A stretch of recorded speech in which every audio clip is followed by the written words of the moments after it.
have 3:43.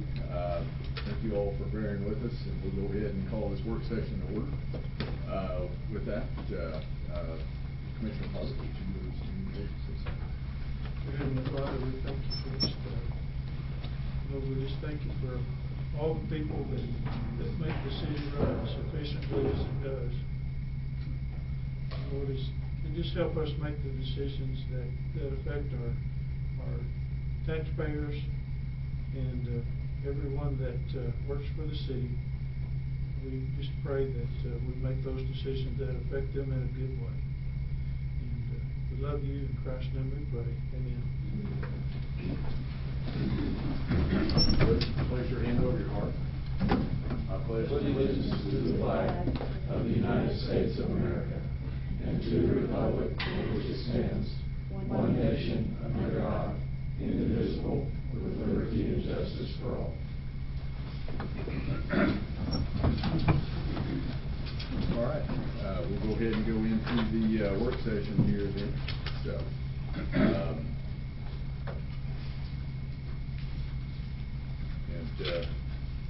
Joe, are you going to lead us off? Okay. Today we're here to talk about police and fire salaries. Just to preface our conversation, a considerable amount of effort and time is going into what's going to be presented. There's a lot of different options on the table to discuss. I mean, it should be no shock that we're talking about increases in police and fire salaries. So that's what we're here to discuss. And so a lot of the options, it's a multi-year commitment. And so while we're focused on this year's budget, it would be unfortunate if we only thought about this year. We've got to think about this year and the other years to come. And so those options will be presented. Mr. Mendoza will be doing a large share of the speaking, as well as Bo. Bo has several spreadsheets, and then the chiefs will both be speaking about some of the ongoing circumstances in their departments that we believe are affected by pay and things of that nature. I originally assigned this project over 2 years ago to HR and the police department. Fire obviously has been on the recent side of it but Chief Brush and Hector have been working over this well over 2 years. And even I asked Hector to sit in on exit interviews with departures of police officers and to find out some of that. He has done a wonderful job in the memo with the police department, so he will cover those grounds again that we have in the agenda packet. He'll cover all that here in a second. I will say the scenarios we talk on police and fire, while there is some similarities in what we discussed, they're completely different, and where one's at and where the other's at. And so we really can't think of it from that light, and that'll come visible when Bo shows you some of the numbers. So I know you don't understand that now, but they're not on the same type of scale of challenge in terms of salaries. Hector, I'll turn it over to you. Thank you. So, as Joe's already alluded, there's some differences in the two propositions that we have for fire and police. So if Mayor and Council Commission is agreeable, we'll go ahead and talk about police circumstances and the reasoning behind that. It has a little more complexities in there that we want to give to the commission for your consideration. So one of the things that we've experienced over the last 6 years or so is we've had a high number of attrition, as you can see in the memo, especially starting in fiscal year 2021, 4 or 5, and the following years, 4 or 5 individuals from the police department, from police ranks, have left, with the highest year of experience being fiscal year 23 and 24. So those are large hits to our current police staff, which is we have a total number of 29 staff, and on average you have 4, and Chief will talk about this later, but you have 4 shifts with each has a sergeant in command and about 3 or 4 police officer staff under that to provide patrol duties for the city. And since then, since 2021, basically we've had some staffing issues that have caused our ability to fully fully perform up to the optimum standard that we would like to in our police and our patrol. And continue to run short staff and have moving people around and make promotions as chief and everybody else has saw fit over the last couple of years. If you look at the next graph on the next page, you'll see that a majority of those, for the most part, have left for employment to the local defense contractor, Pantex. And while our goal here is not to get within those parameters of a Pantex defense contractor salary, we still see that it's important for us to close the gap as much as possible, especially in the last year or so with the implementation of Senate Bill 22, which is rural law enforcement grants, which many of our local law enforcement, rural county law enforcement organizations have come into that Senate Bill 22 money, which has allowed them to increase salary and wages, which is also causing us some hindrance in ability to recruit police officers, especially TCO police officers, TCO being the Texas Commission on Law Enforcement, which every police officer has to have certification from in order to practice law enforcement in the state of Texas. And so our ability to attract these already certified police officers who are ready to go and patrol after just a couple of months on a field training type of stint, over the last since 2023, we've had only 3 TCO certified applicants who applied, who were ready to go, who will be ready to go, and had little training. So with that being the case, over the last couple of years, about 2 years ago, under direction of city management, the police department has started a recruit cadet program, and that has gone pretty well. I think over the last 2 years, we've had a total of 7 recruits, and about 62% pass rate. So even with that program and our attempt to try to get new recruits who are interested in not TCO certified, we're at 62% graduation, and those can vary. As my memo states, the stringent requirements of that training, there may be somebody who goes in with great intentions to complete that, but they're not able to finish the whole curriculum because of the challenge, whether that be something in the procedure or some other kind of physical requirement. We do have that ability to lose those individuals midway through the academy program. What we are proposing at this time is that we get away from the pay band. So currently, Canyon has, for all personnel, we have a pay band which says you go from a min to a max, and you have a mid, and that's your band. The personnel can be hired at the min or max, and so that's where we're currently at. What we are proposing is that we move away from that pay band structure for fire and police, and we move to what is a step pay. And a true step pay has assigned increases in salary at a specific time. So for police and fire, it would be at the anniversary of the rank. So for example, if I have a police officer who started this month, that would start their time of rank. Being a police officer, 12 months from now, there would be a step pay increase. And what this does is this keeps that individual's pay increasing. Also, it allows that law enforcement officer and fire officer to see what their potential pay earning is over the course of their career. And so it provides some pay transparency. It also addresses compression. So in the current pay band structure, you may have a long tenured police officer or a firefighter who has been in that position for 10, 15 years. So over the years, they accrue merit increases, which allows their salary to go above and beyond what the next rate would be, which becomes sometimes hinders progression and also can cause some issues in morale, being that a lower ranking person who's been there for so long is making more than a lieutenant or a sergeant. And so you have that lack of incentive to move up in rank. So that's what this step pay does also. It incentivizes our officers and our fire officers to move up in that rank, assume more responsibility, and move into that structure. So One of the things that we are also proposing, number 2, is that we, in order to stay ahead of salary movement and market, is that we incorporate a pay scale adjustment, using the Bureau of Labor Statistics data. And so basically what we're doing is we're using the CPIW, which is for urban wage earners. This is a method that is used by other federal agencies to keep up pay and benefit payments to individuals. And so we would look at the last quarters of the previous year and the year before, and then you would do a calculation, and that would be done by finance. And the ability to move that scale up is between 0 and maximum 1%. For example, in 2022, that would have been a 6.8 increase, but we maxed at 4% in order to prevent us from having to address anything that was 4%.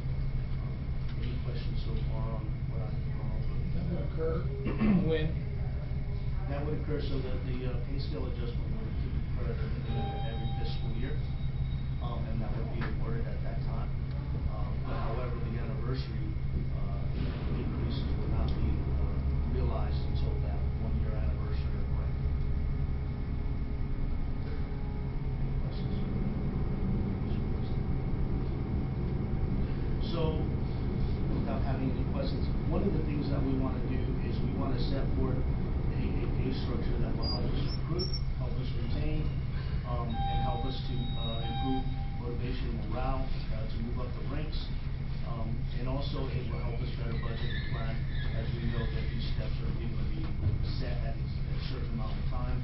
And also helps with planning in the event that we get a tenured police officer who has 3 years of TPO certification. It allows us to put that individual in the correct step without having to do any kind of work where we put that person in a certain pay and causing compression as we look later down the year. So for example, we have an employee, they come in with 3 years of police, and we look at our current pay where our employees are, we may put them at a certain amount, but over time, that could be a problem.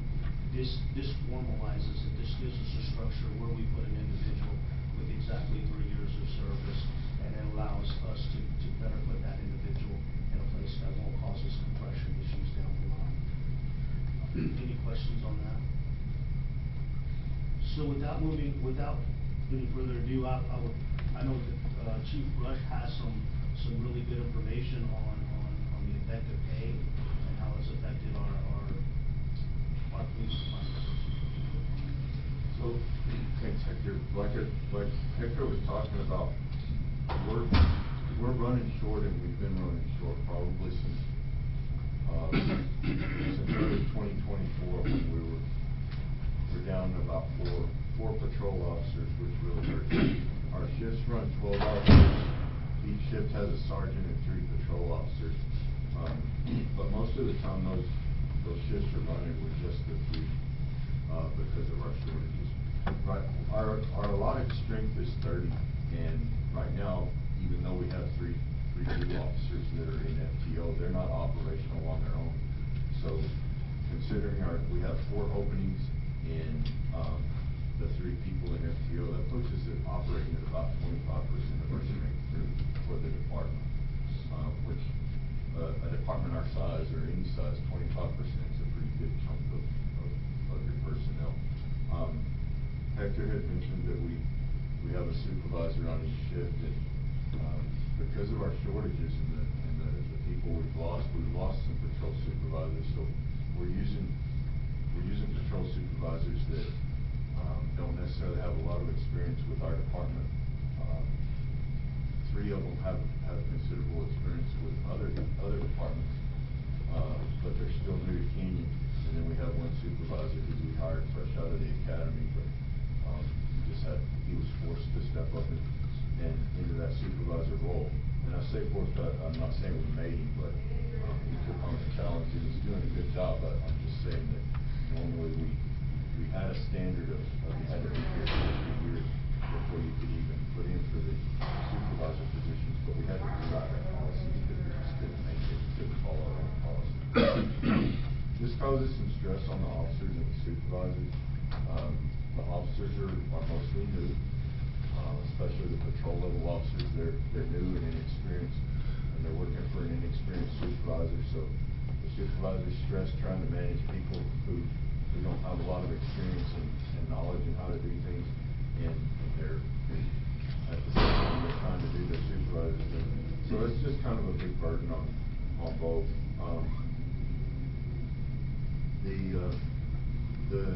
We did some checking with other agencies. Captain Coggins, he did a lot of heavy lifting on this to try to determine other salaries. We have those. We're giving them. Oh, okay. Sure.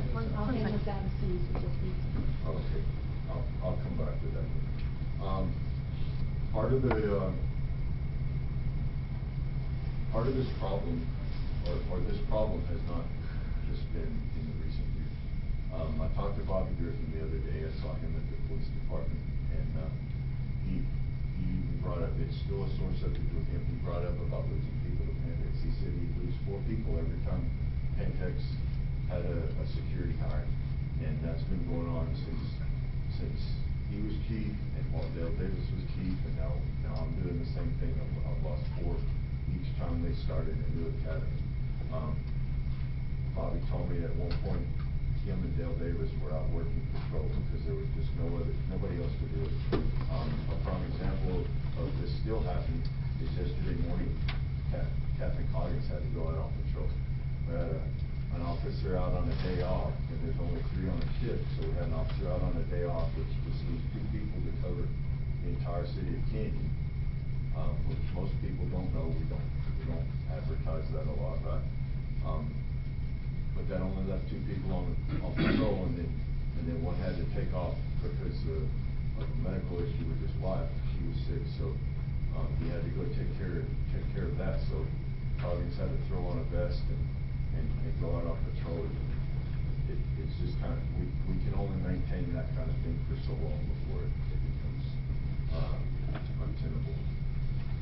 We have looked at other ways of trying to bring people in.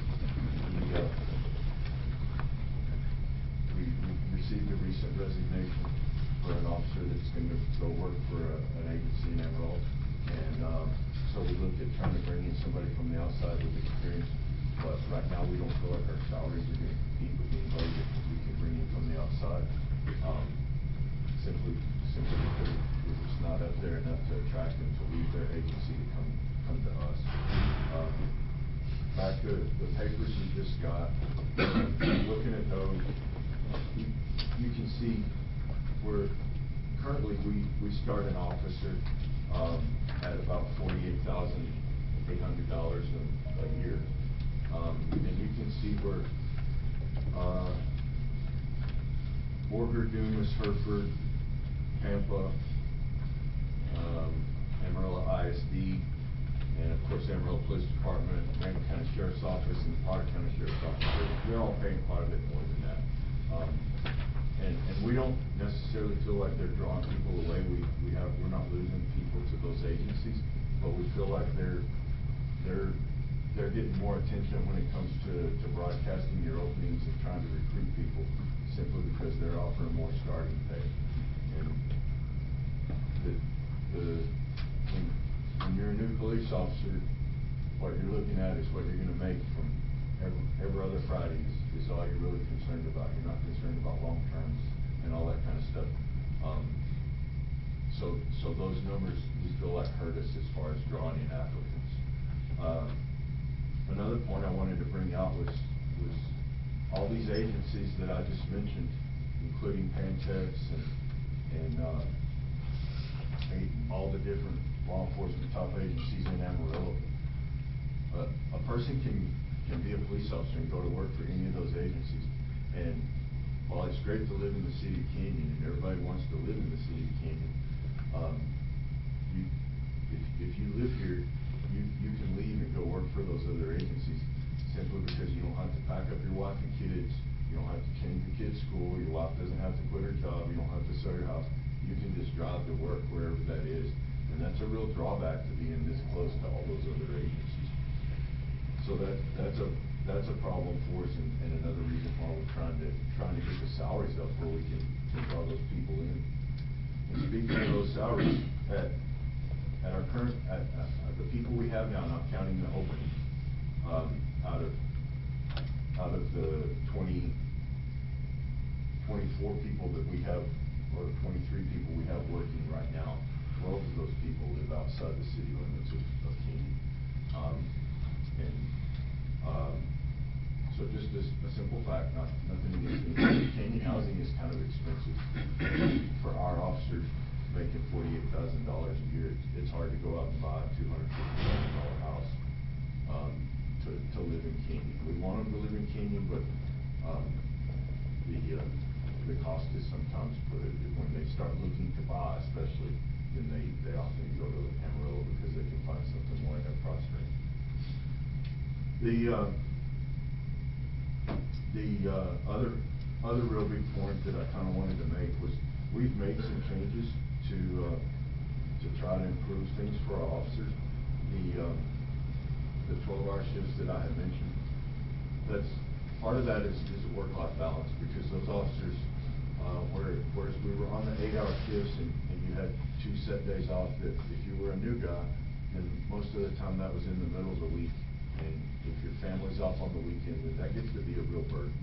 And if you're working the 3 to 11, say, shift, then that's a real burden, because your family's at home of the evening and you're at work every day.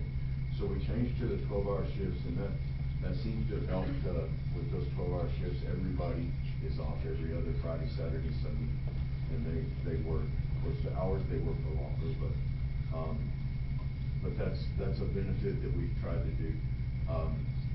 Mr. Price mentioned that we had started the cadet program, or had to do one of the two, don't want to. We've had some success with that, and we've learned some lessons. We've done it kind of three different times. We've hired 2 people from 2 different academies that, while they were in the academy, and started paying them a cadet pay, but they had already started the academy on their own, and we picked up the expenses from there on out, and that's worked really well for us. We've done 4 people doing that. We kind of learned from that and progressed that to where we were going to send people to the academy. And so a year ago, we sent people to the Panhandle Regional Academy. We had 2 people we hired, and we sent them to the Regional Academy, and we found out that one of our officers now, she did her internship with Canyon Police Department, and she wanted to come to work at Canyon. So we ran down to the academy. She was putting herself through. We ran down there and hired her up real fast. But out of those 3, only Brooke survived, the one that we ran down there and hired. The other 2 weren't able to complete the academy, and so that was basically money wasted. From those lessons learned, we continue to try to improve our program. And at that point, we were 4 down, so we hired 4 for the next academy, which started, I think, last September. We hired 4 for that academy. We hired local people. We felt like we did better by hiring the local people and giving them a chance. And sent all 4 of them to the academy, paying them cadet salary and paying all their expenses. One of them didn't survive, failed the class, and was dismissed. And of course, I don't have a place for somebody that's not a police officer. So he tendered his resignation. So that was a loss. That set us back. The 3 that did pass, they're the ones that are in FTO right now. They're doing really good, but they're not on their own, so they're not helping our strength issues at this point. I think that's kind of most of my talking points. I'd be happy to answer some questions. Bo's going to do all the numbers on this deal. I just feel like it's the bottom line. If we have the STEP program, and we're at a comparable range with other agencies in the Panhandle, then I feel like that gives us better recruitment efforts, because I can show them that this is what you're going to start at, and this is where you're going to be in 5 years, and also it brings our pay up to a comparable level to begin, and I can try to bring those people in, whether they're a cadet, I'm going to send them to the academy, the step for that, and if they're a licensed officer and they have some experience, I can fit them into the scale or into the step plan, at a level with their experience and try to draw them in that way. Chief, what's the time frame from somebody going to the academy to where they're totally independent of the police on their own? So it depends on the academy, but we're partnered now with the county law, or Randall County Sheriff's Office. They've started their academy. They're running the inaugural one right now. Sorry, that's a hard word. And in January, we're planning on having cadets in that academy. We know that we're gonna hire 2 more people in October, to fill school resource officer positions. And so we know we're probably gonna have, we're planning on having 2 in the next academy. That academy runs a little bit longer because of the way they have it set up. And that academy runs, I saw him, and I think we're running about 5 months maybe. He didn't have his hearing aid on. He couldn't hear me. Sorry. That academy is gonna run about 9 months. The Panhandle Regional Law Enforcement Academy runs about 6. So at 6 months, and then I do 4 months of FTO, then that's 10 months before I get an officer out on their own. When we go to the Randall County Academy, and if it runs up to 9 months, and then 4 months of FTO, then that's 13 months before I have somebody out on their own. You're losing an officer right now. What's the pay they've been offered in Amarillo? The officer I'm losing right now is going, not to Amarillo Police Department, but to another. He's gonna, he makes, he's in the 70s range, the mid-70s range right now, I think, or the low 70s, and they're offering him $85,000 a year, and I can't touch that. And even if we do this step program, that officer at his rank and time of service is still not gonna be at that 85. So we're still gonna be trying to catch up. It's not gonna, like Mr. Price said, it's not gonna be a one-time fix. We're gonna have to keep moving it, keep looking at it, keep reviewing it. But the step program is a big thing, a big step in the right direction to get us on track to be able to keep up with that. So just to emphasize that the BLS data that we talked about earlier, that's the importance of that pay scale adjustment, is to keep us in somewhat as close proximity to the market as possible without having to do a full review. We do plan to do a review, try to do a review at least annually, but for sure every 2 years to make sure that we are competitive. But outside of that, the CPI and the BLS data would be used to try to keep us as close to market with our competitors. And hopefully by going to the step plan, we may not be the first look, but at least we're either 2 or 3 and we can get some. And then furthermore, it kind of opens the ability for a chief to go out there and look for TCO certified and know where to place them, and not have to worry about compression later on down the line. Because now he can put that 3-year police officer on the step 3 without to worry if we're compressing our other police officers. It'll fall in line just well. And so that allows us to recruit even more heavily for our TCO officers. If I could add, Mr. Price kind of mentioned it, the Canyon Police Department, we're in recovery mode. Like I said, I have 4 openings right now, and I have 3 officers in training, so basically I'm 7 people down. And Dennis is gonna talk, what Mr. Price was talking about earlier. The fire department's gonna be in prevention mode, but we're in recovery mode. We've got to get people trained and on the streets.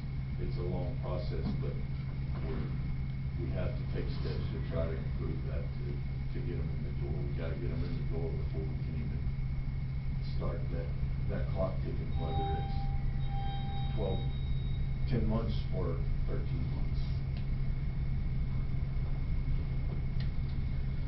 Just to move on, we're gonna move on with fire.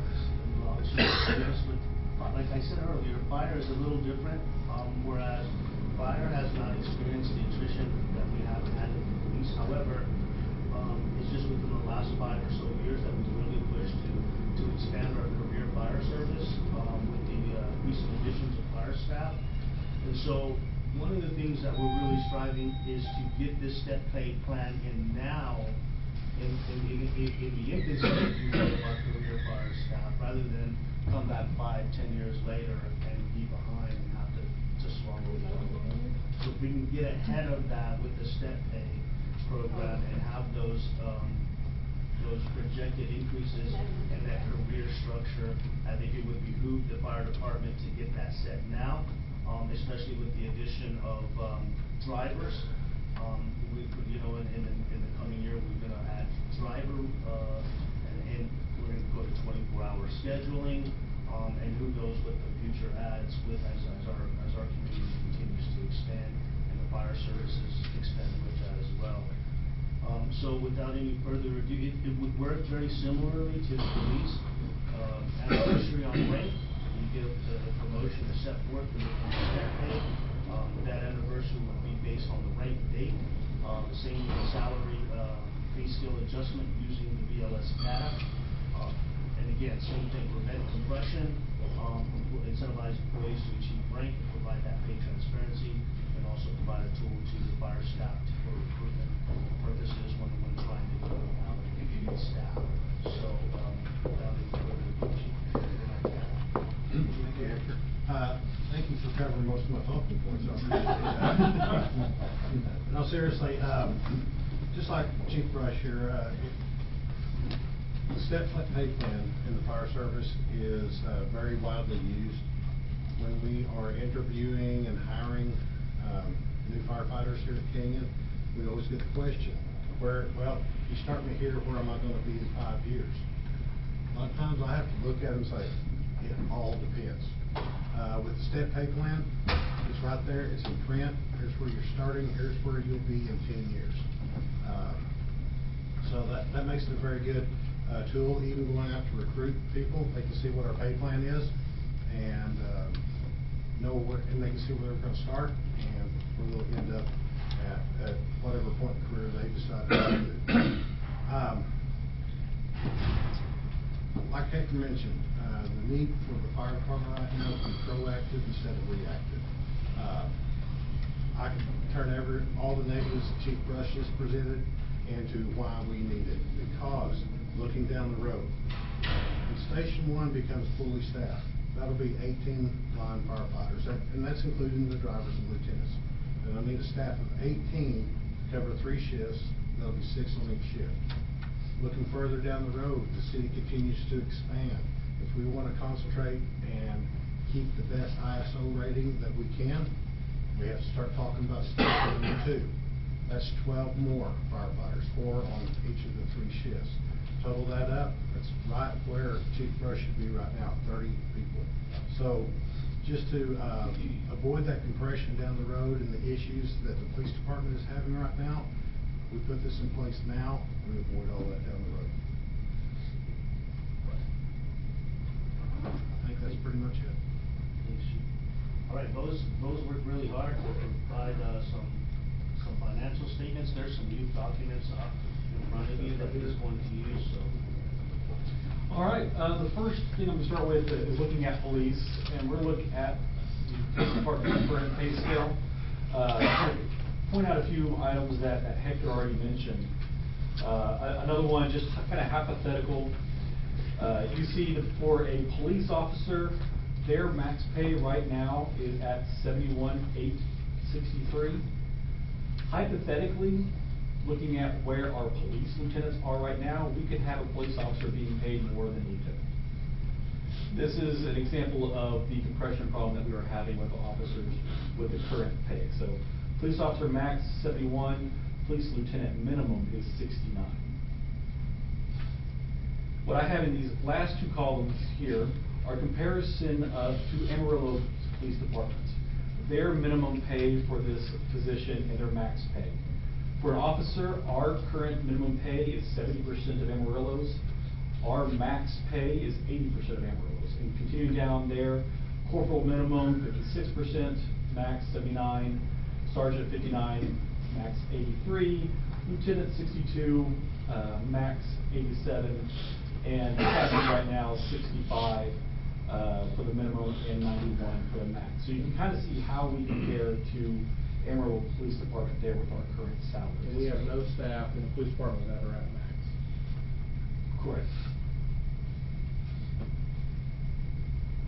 So using Amarillo Police Department's pay scale as a foundation, that's where we started on our step pay schedule. First one I'm going to look at is this 80% of Amarillo pay schedule. You'll notice this column right here on the far right in the bold, that is Amarillo's pay schedule right now.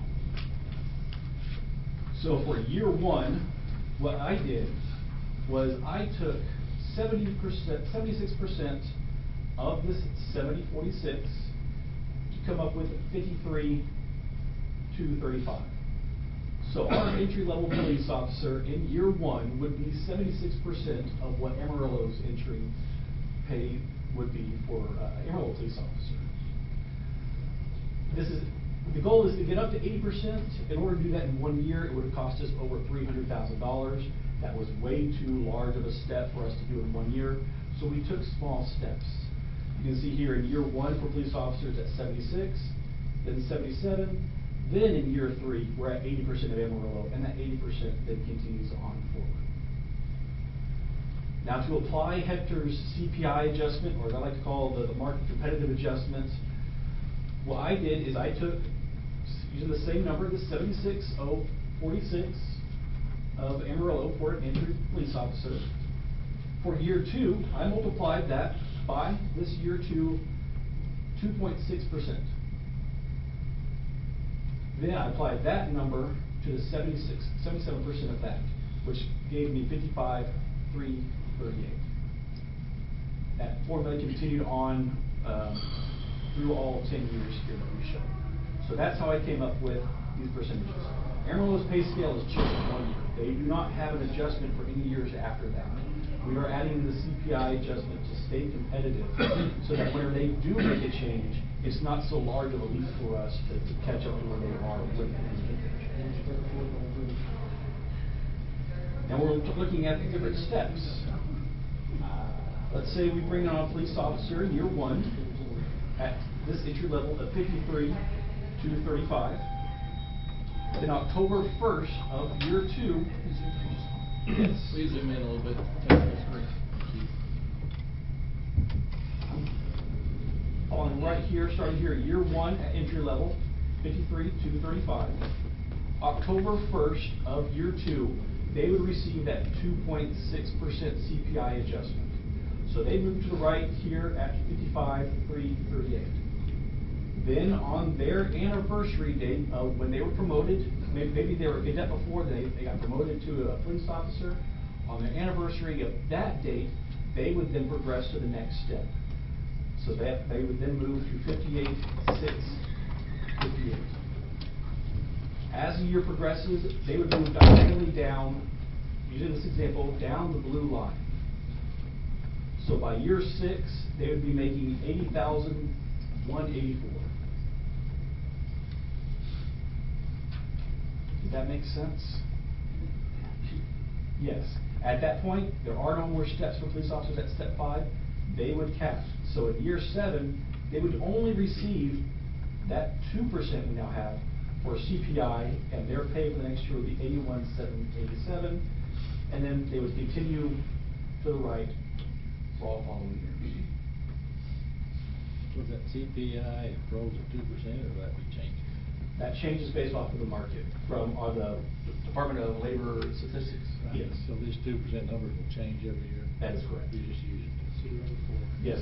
Our minimum is 0, our maximum is 4. For our example, we just went right down the middle at 2%. Go ahead. It could be less. It could be less. It could be 1, or there could be some years where there's no increase whatsoever. But in the year like we experienced in 2022, where it's 6.8, it would not be max, but 4. Four would be the max. Yes, sir, yes, sir. Thank you. And, in the memo, Paul, there's a link to that chart, and it goes all the way back to like 1985. It goes way back, yes, sir. 1974. 1974. And so we are looking at the last 3 months of the calendar year. And so we can compare that to the prior year and take that average percentage increase.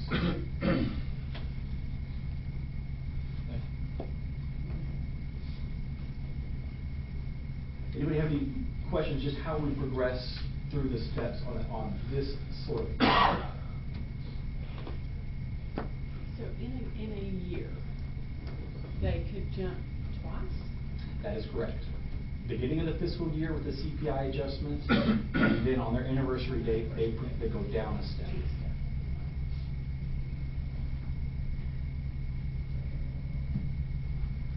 One thing we like about this, if you look at step 5 of a police officer, where they would max out. Question, so when they go down a step at the anniversary, will you use the same CPI that they started with, or you have to? We do not apply the CPI at their anniversary date, only on October 1st. Only on October 1st. That is correct.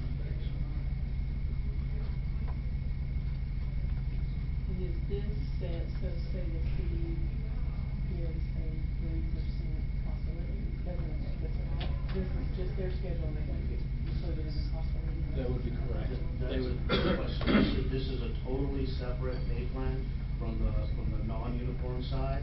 So any merits that are awarded by the commission, this does not affect this. This will be its own, as we explained it, so it would not cross. So the commission can still give them merit pay raise? The police officers will not get merit pay That's raise. that percentage at They will only get raises as described here. That's why I was trying to make sure that technically they're. Yeah, that's the merit-based system, Yeah. this is a step-based system, so we're completely going from that. Chiefs also do have the discretion that say an officer is at step 2, they feel they're not performing at a step 3 level yet at their anniversary date, they can stay at that step 2 level. That is their discretion to do with their employees. And then on an HR side, that would be through employee documentation, performance evaluation, so it would all be documented in that way. So it's a whole for the next step. But y'all's world, chiefs, are used to seeing charts and things like this where there's this progress. The rest of the world doesn't necessarily operate there. Is that a correct statement? I would say for the police service, the step pay is the most, smaller towns still have the same thing we're on, but the agencies, our size, just above our size, the norm is the step pay. One of the things on this plan is we're maxing the police officer position at about 6 to 5% each step. When we met and discussed with some staff of the Randall County Sheriff's Office and some of their research, a lot of the new departments are trying to make their entry-level patrol officers get heavy in the beginning, and then they stay that way. And that's exactly the way the Amarillo Police Department schedule does, and that's in your packet. So the police officer jumps from starting at 70,000 in Amarillo, when they get to 5 years, they're at 90,000. And so a lot of these departments are approved because the turnover is so high, trying to get them to stay there 2 to 5 years, they're maxing that payout early. And then they're capstoning at that point. And then if they move to corporal, they move up 1%. When you get higher, it's at more of a 1%. So that's what it appears to be with departments that they're trying to go to, is maxing those first 5 years of the patrol. Joe, I'm calculating 6% increase that first year. Because of the CPI. So it should be 6% and 2, or 2.6. The only thing is we're not getting up to 80 in the first 2 years until we get to the 80%. So we're still making up ground, so it's not going to be 100% to the. But But they'd be getting a 10% increase that first year. That is correct, Yes. yes. Yes. Depending on where they fall, in comparison to that new step pay plan, some of them, and that just goes to show that compared to 80% or 76% of another police department, how much lower we are. in the same position. Yes, these percentages on the far right just show that percentage of step. It does not include the CPI. So with them getting the 2 increases, let's say you have somebody increasing from this 71,401 there at the end, increasing to 74,975, it's a 5% increase, plus their CPI, that they would be getting a 7% increase that year. That 5% plus the 2%. Now that CPI could vary when that year comes. It could be higher, it could be lower, but that step increase would stay at 5%.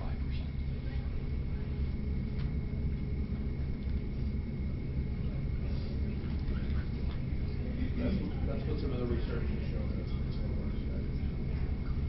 The other part of it, in that same discussion, is some of the departments, I know there's several entities that are rural but close enough to the metroplexes. They try to stay within that percentage, and that's kind of what got us the idea of the 80-ish%. Abilene has that rule, and we thought that was kind of a good idea. Mr. Mayor, if your question is the first year is thrown off because the officers are making such very salaries because of the system we have in place right now. There could be a guy that the first year, because we're nowhere near 53,235. So a guy that barely passed the 48 we started on, he could get a 10% raise. But somebody who's been here a few years, they might only get a 5 or 6 or whatever percentage rate. It's just to bring it all in line in the first year. If that was your. No, I don't think so. I was figuring the difference between the 58,658 and the 53,235. And that's like more difference.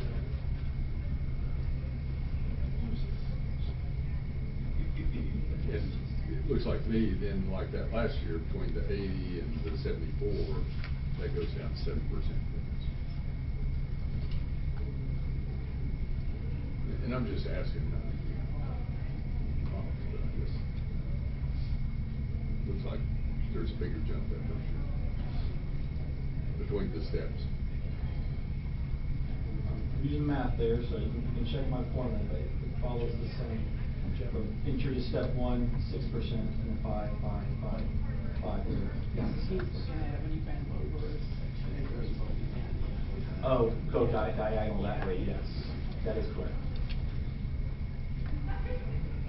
So you've got 6% plus that 2.06, which it'll round to about almost 9% increase when you're including that CPI. Somehow I'm getting 10% though. Just dividing 58,658 by 53,235. Yes, you've also got this increase from 76% of Amarillo up to 77% of Amarillo. So you've got another percent there. So they are getting 10% increase. Yeah. Yes, as we're working our way up to 80%. That is correct. And today, I'm looking at this, our recruits were at 40,000.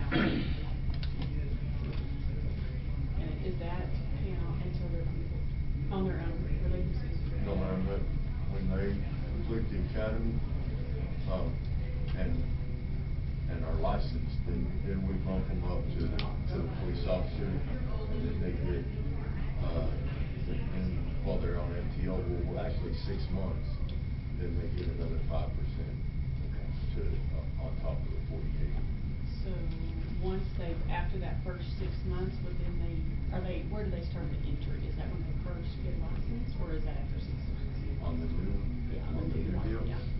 It depends, so you can see at the very top, there is a police recruit spot there. Yes.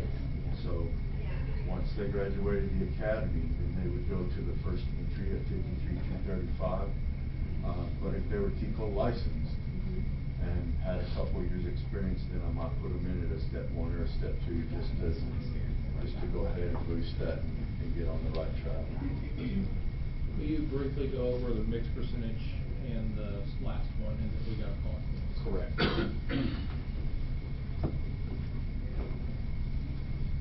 So this is working its way up to 80%. It is a larger cost doing it that way.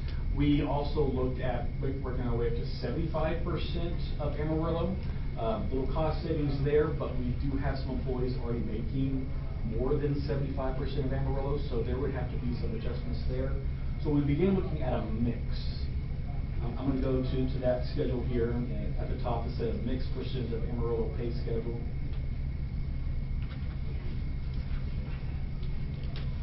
So looking at police officers, their percent of Amarillo's pay varies from 77 to 73% in year one. In year two, it varies from 79 to 73, and then in year three and moving forward, we're at entry levels at 80%. Step 5 is at 75% of Amarillo. Then we are moving corporals at 70%. First year 74.5, then 70. Police sergeants 74 the first year, then 75, and then police lieutenants we're going to 80%.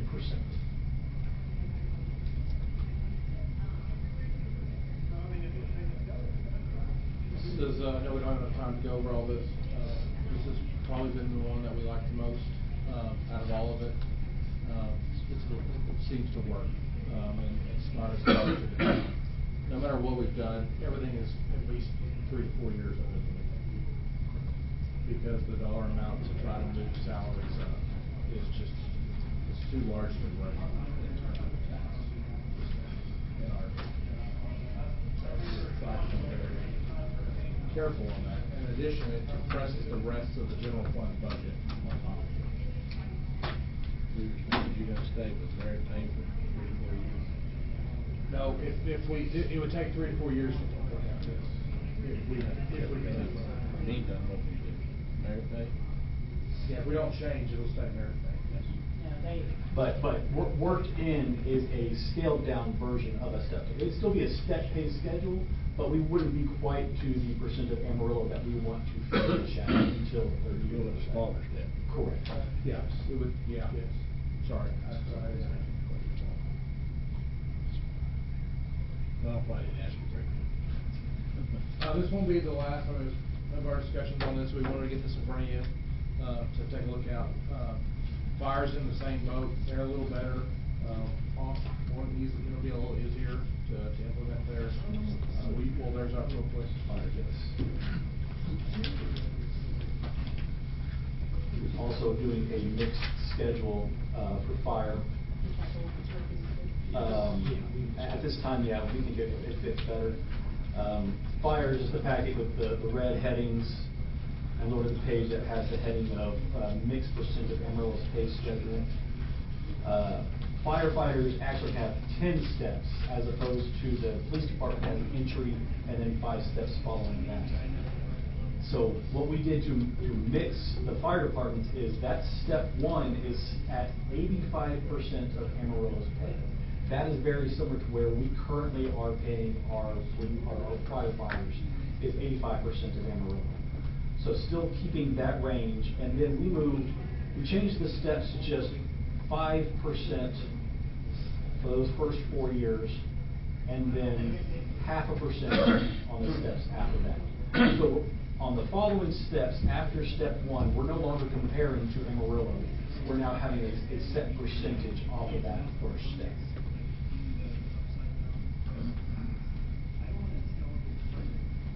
Again, on the far right, you can see where Amarillo's current scale is. And we're applying the same CPI adjustment to the firefighters as well. So the goal would be to start firefighters at 85%. Fire drivers, this is a new position. So we would have 3 fire drivers on October 1st. They'd be paid at 75% of Amarillo, what they're paying their drivers.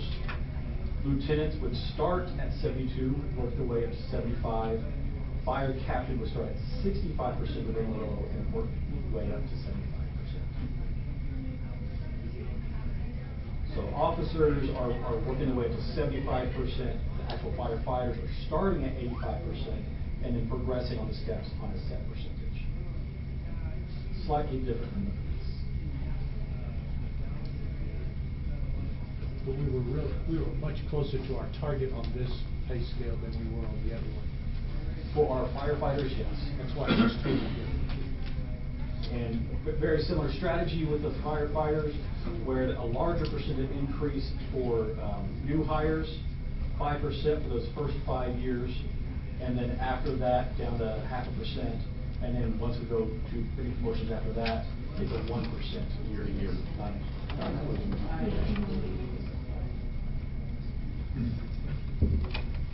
Just want to make sure y'all have a good firm understanding of being able to read the pay schedule before we really look at the impact of switching to a pay schedule. Still not sure if we can make the dollars and cents work. We don't have enough time to talk about taxes on this point. We do have a sheet to start, y'all can start looking at right here. It's this one. Just take a glance at over the next several years. But we don't have enough time to Mayor to dive into that today. We would like to put that at a future discussion.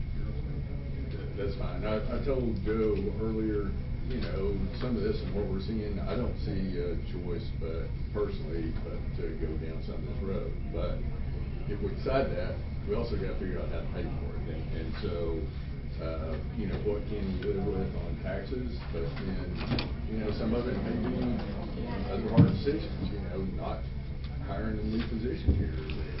You know, I mean, we got to figure out how to balance it.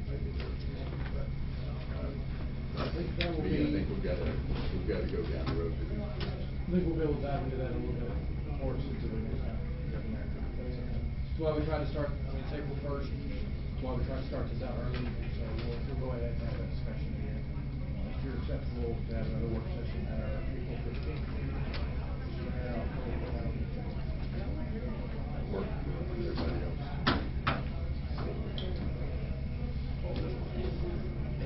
Thank you.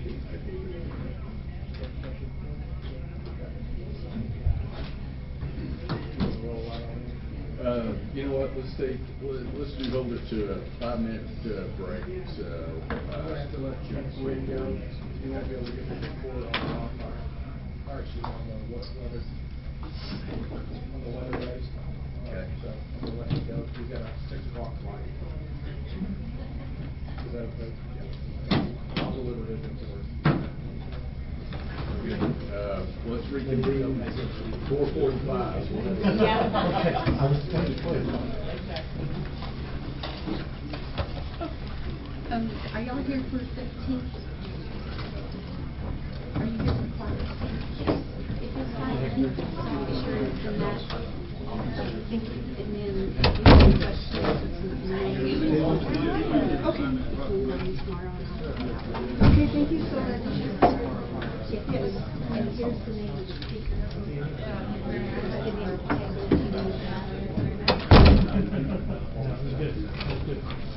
They're taking a 5-minute break.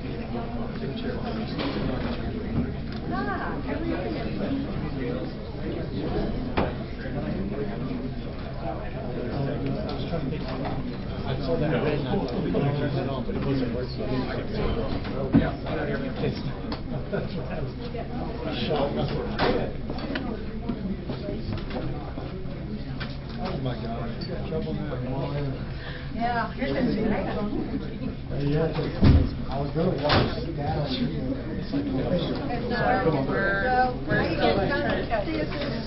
My phone was dead, so I was like, I guess I put the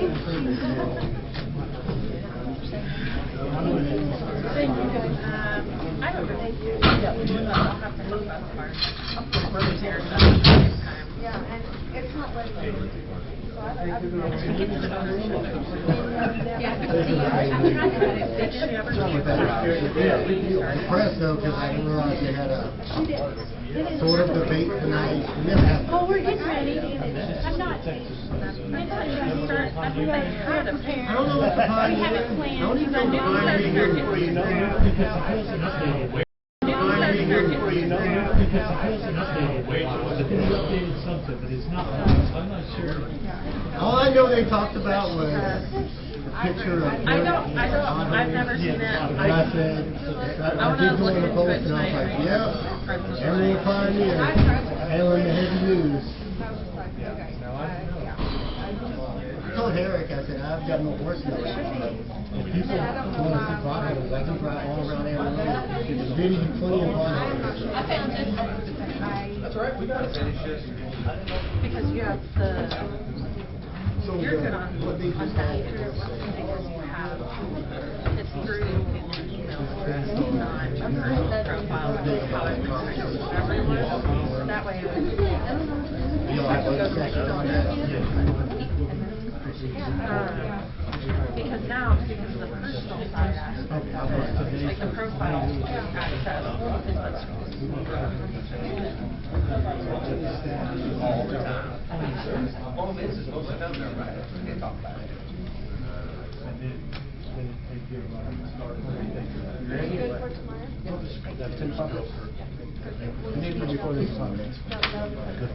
We'll just meet out there and we're just planning on going and meeting at the. So it looks like I have a t-shirt. Come on over. No, we drove it today. So Kevin's driving, so, and then I'll entertain. Thank you, appreciate you. Yeah.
That's back in November.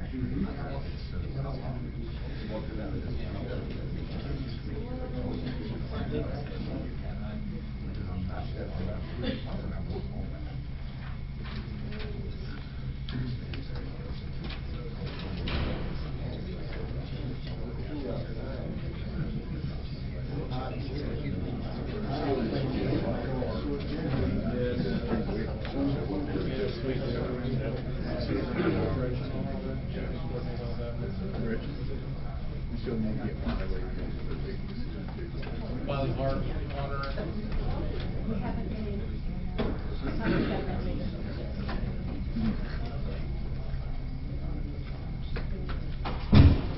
Okay, have 4:46, and let's go ahead and reconvene back into a regular session of the Keenan City Commission meeting.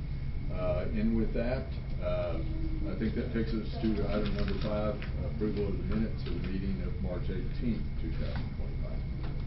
If there's no corrections, I move to approve. Second. Have a motion and second to approve the minutes. All in favor, signify by raising your right hand. Opposed, like sign. The motion passes. All right, item number 6, public comment. Comments from interested citizens. Rachel? We have a lot of visitors, but nobody signed in to speak. Nobody wants to speak. Okay. Well, welcome to our visitors here. Okay, item number 7, and I think several of the visitors here too. We have a presentation for the proclamation for child abuse prevention in 2025. I will read the proclamation of the City of Canyon, Texas.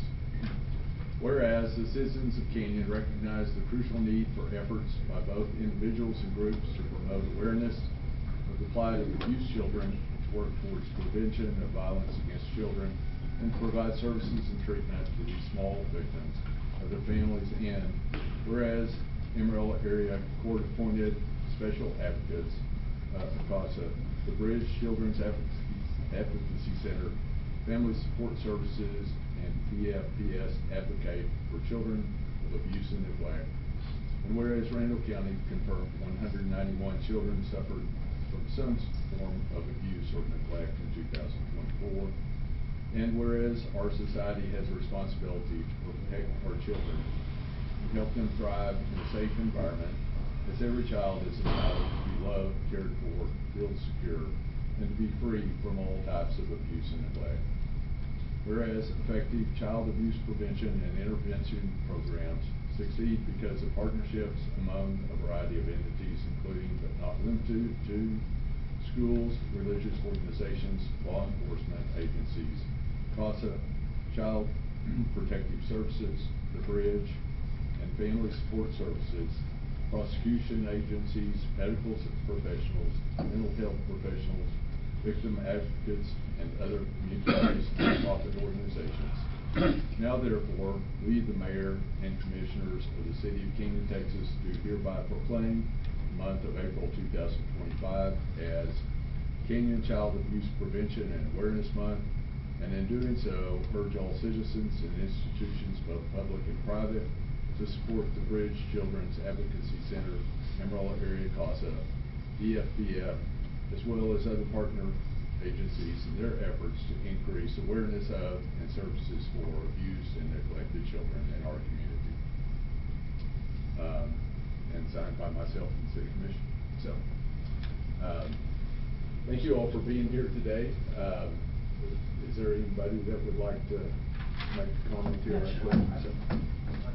Hi, my name is Doug Hapcock. I'm the training director at Amarillo Area CASA. First of all, thank y'all for partnering with us again this month. Child abuse is here in our community. It is. And it thrives in darkness. So throughout this month, we thank you as the City Council for partnering with us to help shed light on this problem that is affecting our community. Let me be the first to say, just 2 weeks ago, there was a pretty heinous case of child abuse happening literally 2 blocks away from my house.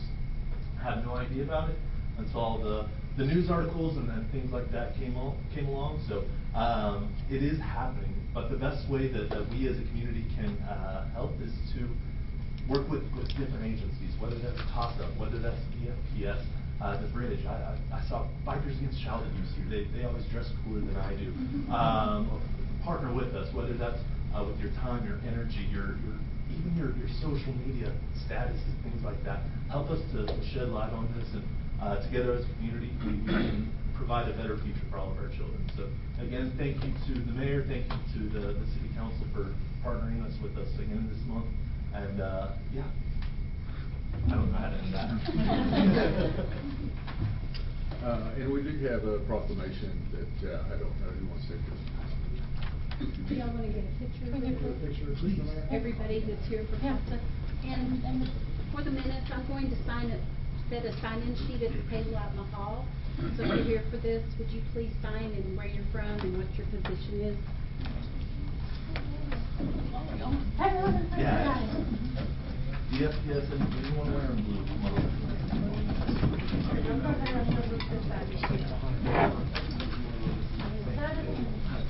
You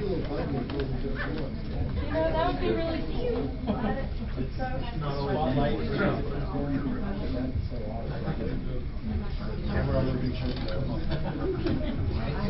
You should try being me. You'll have some layers. Get up there, guys. How do you use it? Good. Bernard? Yes, sir. The shorter one. No, it's not mine. Don't fix up up any. No, no, right here.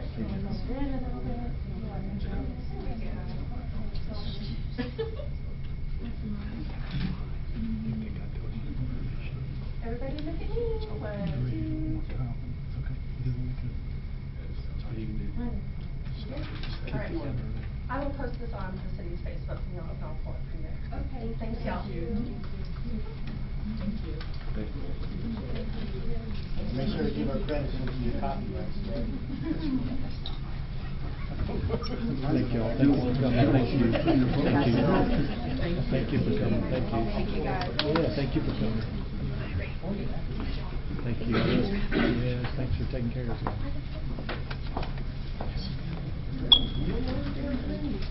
We should only wish You have to turn it sideways, guys. It doesn't roll that way.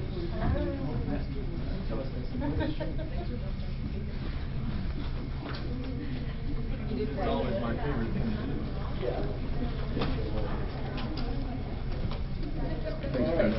That takes us to item number 8, after action report on Friday, March 14th, 2025, or Indian disaster declaration. Joe. Thank you, Mr. Mayor. So I know I missed the last meeting, and I thought this would be good to just hear from everybody, as well as if anybody had any comments from the commission or to have any questions as well. I'm sorry I had to let the fire chief go. He's on his way to a ceremony tomorrow. So catch a flight. I will deliver his report on behalf of the fire department. In regards to our March 14, 2025 wind event, we all started in the fire department with a pre-planning meeting with Jarrett Huebner from Amarillo OEM office. Called, asked about sheltering if that needed to be. So this is all the day before, all the 13th. We also had a department head meeting that I, as city manager, called to have all the department heads come at the fire department. Jarrett was also in attendance on that, and we had a large discussion about opening a shelter, what would need to go in play, who would divide and do their duties. That was all about 30 to 45 minute conversation over at the fire department with all the directors, especially on manning the shelters if it came down to it. Additionally, at the very end of that conversation, we did talk about activation of the EOC if we did decide a major incident occurred. So this all would have happened before the day of the event. On Friday, March 14th, the day of the event, Chief Gwynn mandated the callback for all career staff, all 14, as well as asked for any volunteer staff. And he did end up having 3 all day on the volunteer. At the end of the day, he indicated that 8 total volunteer members were staffed, for a total of 65 man hours. During that day, there was 14 calls for service, 2 emergency medicals, 1 reported grass fire, no fire found, only 4 electrical poles down. 2 of those in the city, electrical line related, 1 commercial fire alarm, 1 electrical problem building. We had 1 commercial city structure fire at 300 15th Street. 12 members were on scene. Original call was 302 15th for electrical investigation on lines down. There was 1 natural gas leak investigation, and then 5 vehicles, accidents, all weather related. As of which, one of the vehicle accidents involved was 44 vehicles in the collision, with numerous extractions from vehicles in the brownout conditions. At that time, there was 7 CFD members on scene.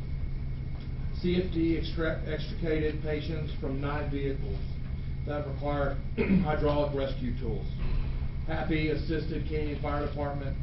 Randall County Fire Department sent 3 vehicles. Unknown how many Amarillo Fire Department sent, but they did send some as well. This was declared a mass casualty incident. Additional fire department rescues were requested from Randall County Fire. BSA staffed 7 ambulances. Normal is 4. They staffed 7 ambulances. I believe AMS had 4. There were 29 people transported by ambulance. 14 of those were transported by BSA EMS, and 15 were by AMS.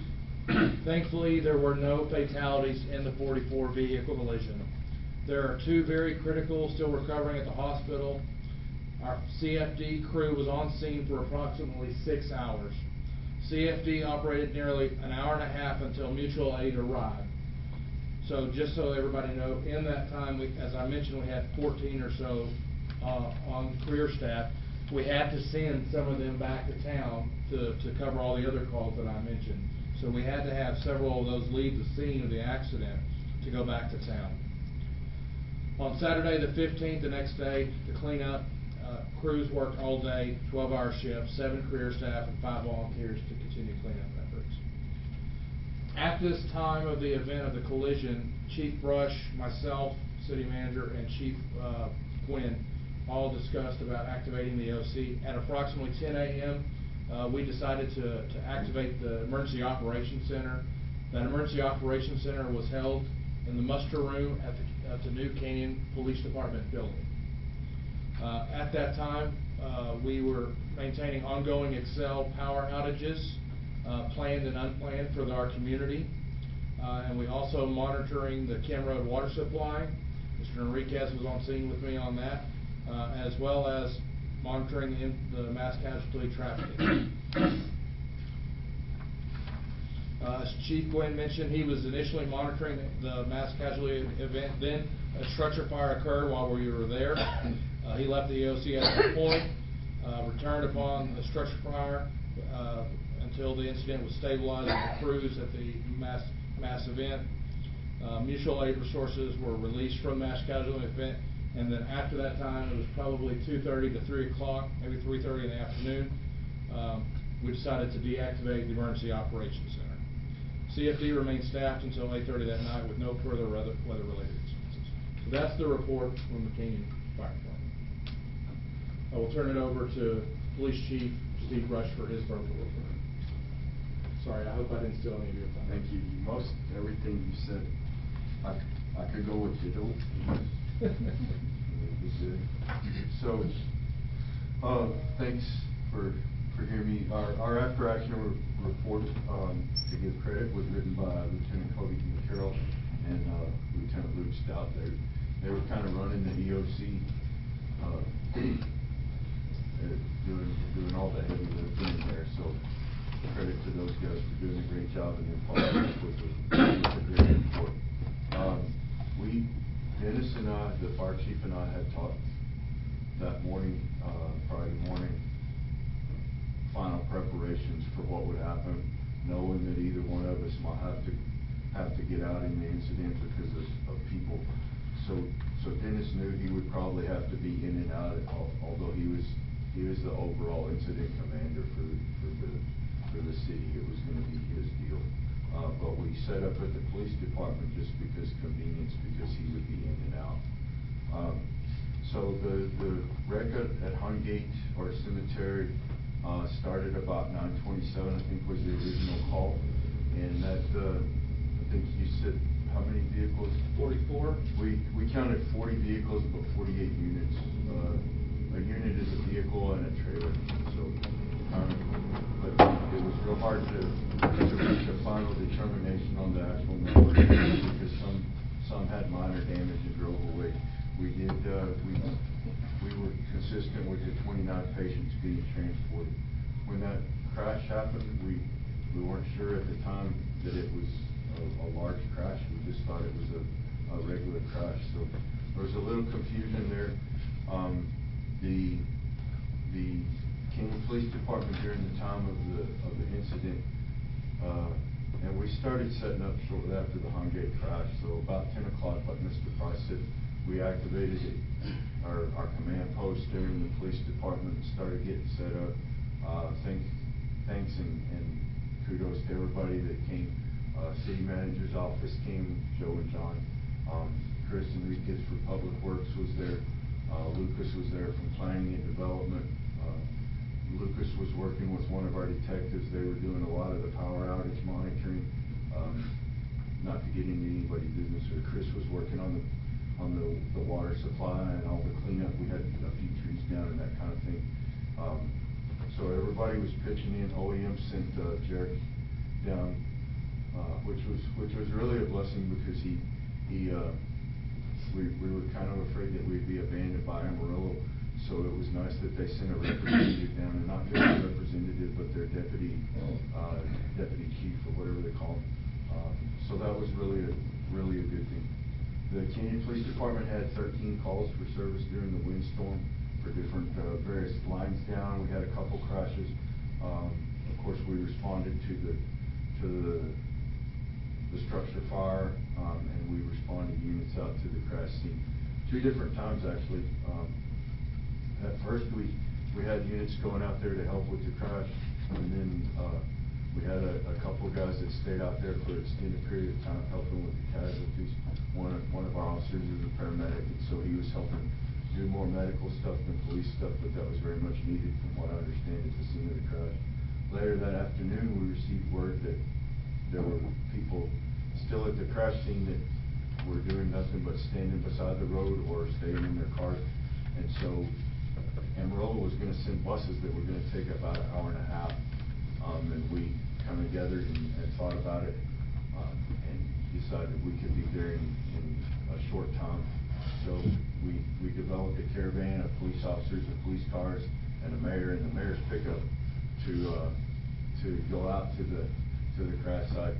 And that was quite the experience, but that was one of the lessons we learned once we got out there. But they were able to go and help some people. We didn't really transport that many people, but they were able to kind of confirm some of the information about the number of people.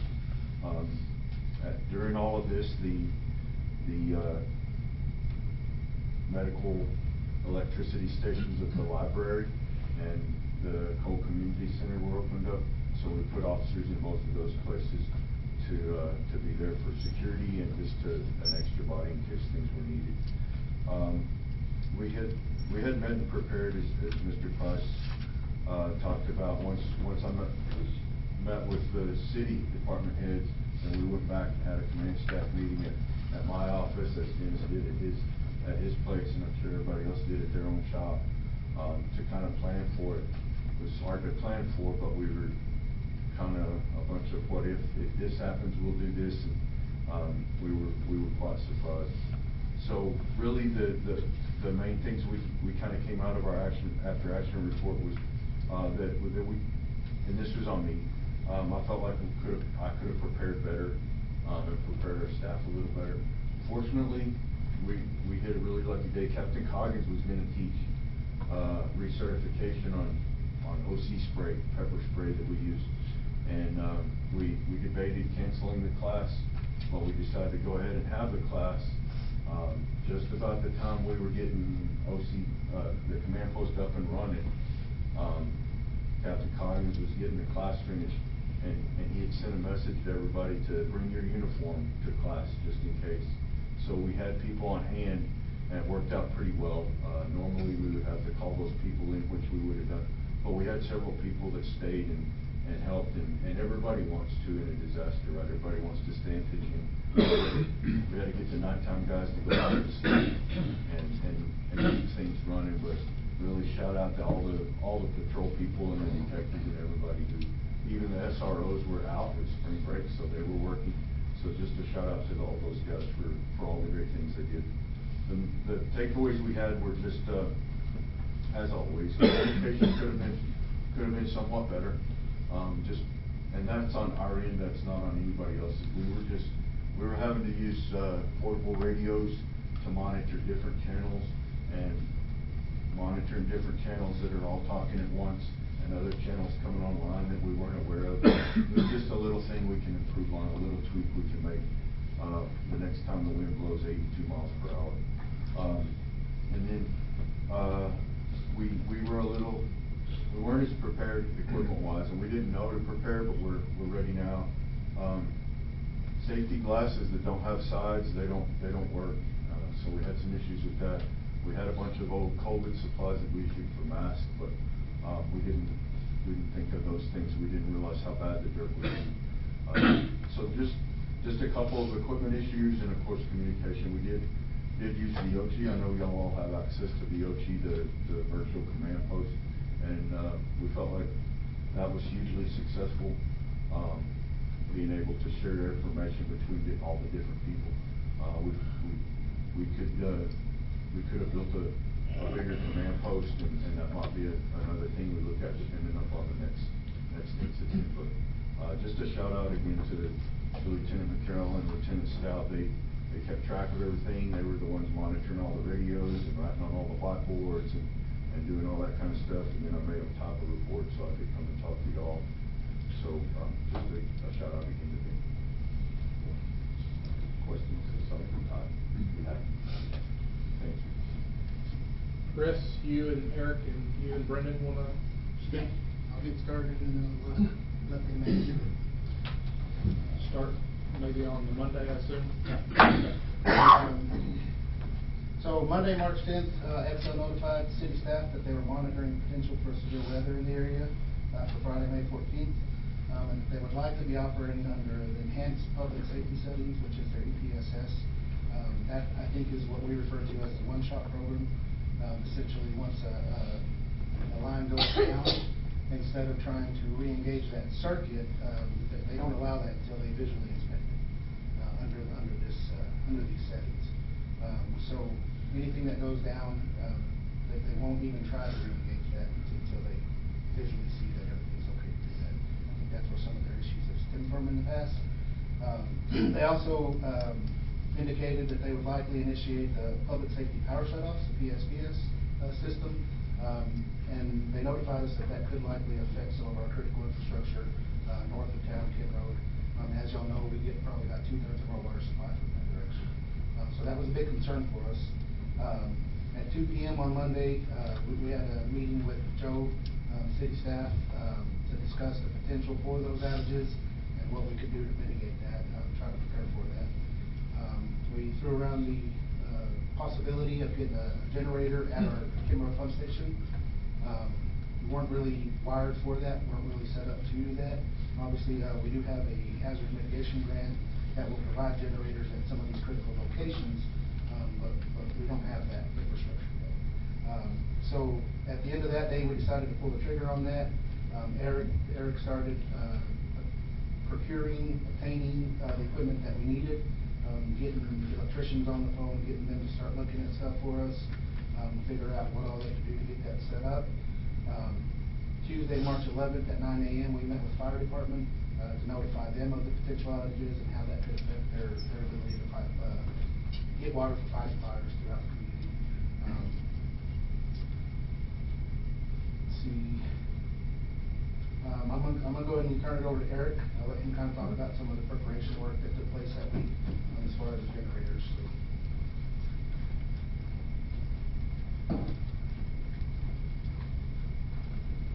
Mayor, Commissioner, thank you for letting me speak.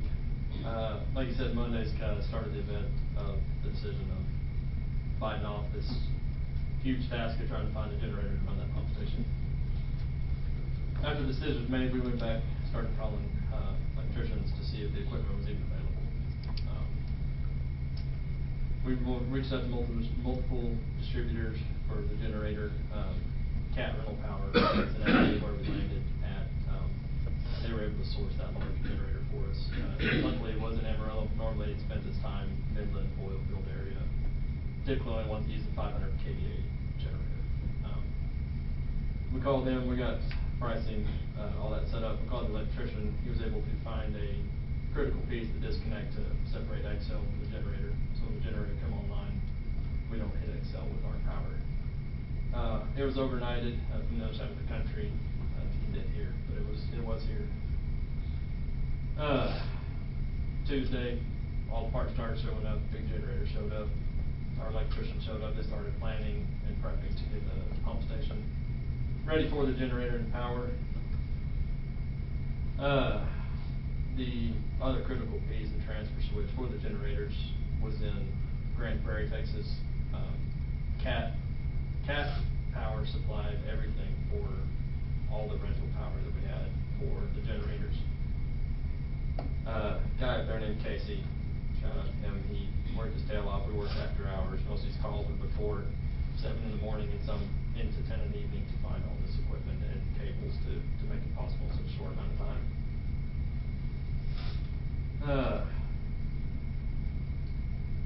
Thursday morning, once all the equipment showed up on site, the electricians pulled the power from Xcel, started hooking everything up. Also,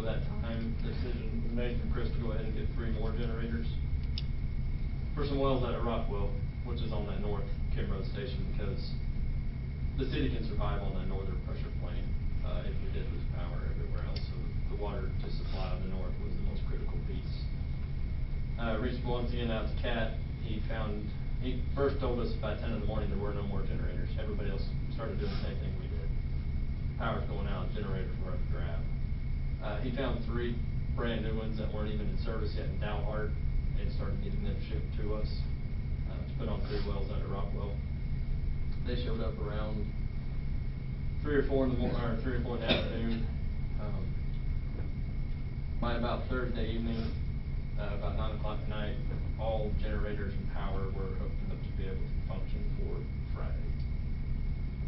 Friday morning, about 9 o'clock in the morning, whether it was a planned power shut off or it went out, however it happened, we lost power at everything up north, Kim Road, Rockwell, and North Tower, some of our pressure stations, Humbarger well field, our Brown Road well field, just all at one time, it all went out. Big generator fired up, it ran great. We found 2 of our pressure stations in the North Tower. We weren't planning on them losing power. We sourced 2 more generators. We're able to get that hooked up and got that function back up within the hour. So we were still able to monitor the whole system remotely from our SCADA system since we were able to restore power. As the day went on, we monitored some of our stuff fell off the tower on some power lines here out front. We got that removed. Most everything else survived. It was just monitoring power, water flow, and supply. Amarillo water doesn't take electricity to get it here. That was a crucial piece. We visited them Thursday to make sure that was going to be uninterrupted, and they guaranteed us we shouldn't have any problems. That was the case. We had no problems getting water from Amarillo. Come Saturday, the generators totally ran for 29 hours is how long we were without power. Saturday morning, Saturday afternoon too, the power started coming back on. We had to go back down to all the locations, reset battery backups, reset transformers, and everything else from the power outage. Around 6 p.m. on Saturday afternoon, everything was back to 100%. Eric, remind us how many wells we have active? Around 32. 32. Yeah. How many went down? Easier to count the ones that stayed up. Yeah, go ahead. What stayed up out of 32? We had, 1, 3, 7.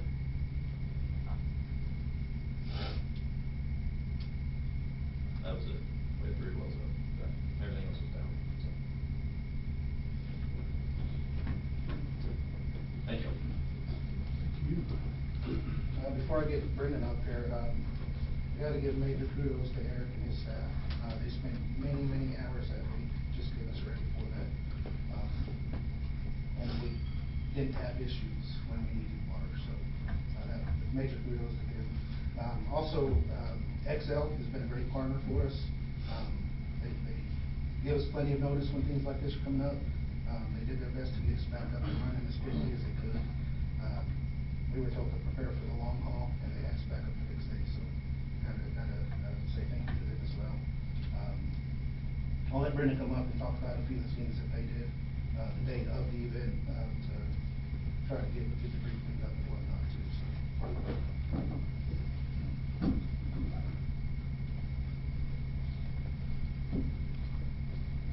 Good afternoon, everybody. Our events weren't quite as heroic as everyone else's in the street and solid waste.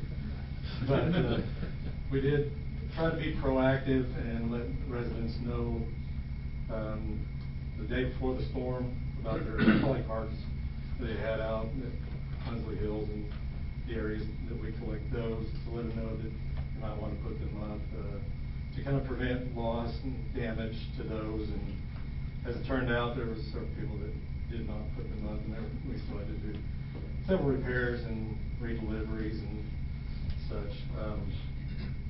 During the storm, we did remove 4 large trees from the roadways and 1 from an alley, having used all our chainsaws, all our rear load trucks, and every available person. 3 of those trees went down before noon, and we could hardly finish picking up one before we launched another. So we were pretty busy with that day, and we also retrieved cones and barricades and signs from work zones that had blown out in the roadway all over the city. We removed a commercially used 3-yard dumpster out of the street that had blown out of the place. We had to secure some metal siding on a building that the city recently purchased. I guess it was obstructing the alleyway. And then we did receive many calls, such as fire and police that broke down utility lines, cable lines, things like that we tried to go out and identify and contact people to get those back up and running. After the storm, we met with Republic Services and had them rerun the bulky route. They'd already run it, but we assumed with all the extra tree debris that we needed to do that. Also, we had them deliver 6 20 cubic yard roll-offs to various places in the city so that the extra debris could be put into those as well. And we opened the brush site for an additional 3 weeks to accommodate all the extra brush. We also conducted a citywide patrol after everything was over with our rear loaders, just to pick up limbs that were laying in the street and try to get things cleaned up a little bit better. And we replaced a few traffic signs as well. A crosswalk sign right outside City Hall here, and a stop sign, a couple of school zones, speed limit signs. So those tend to blow out both holes and so. And that's most of what we did.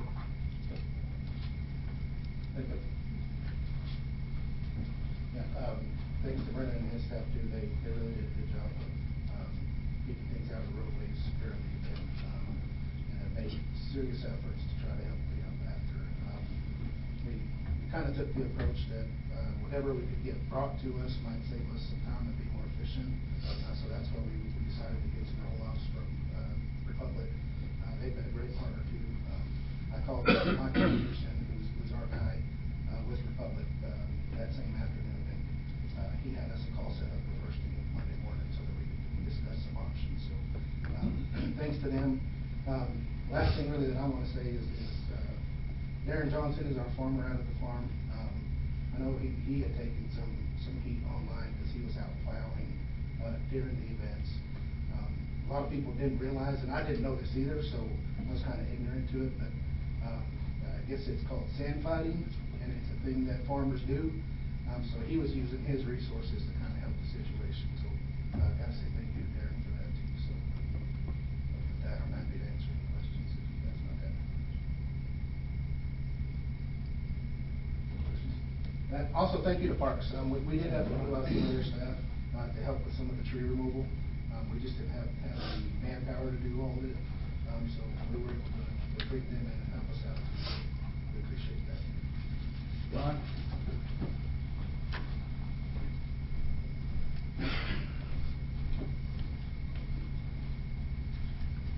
Thank you. I'm glad to be here to see what Parks did. We weren't like fire and everybody else. We kind of sat and waited, and we did get to help the solid waste guys remove the trees. But we started that morning pulling all the flags down. It was one of the Universal Flag Code says if your flags are going to be damaged, you need to bring them down. So we brought all those down.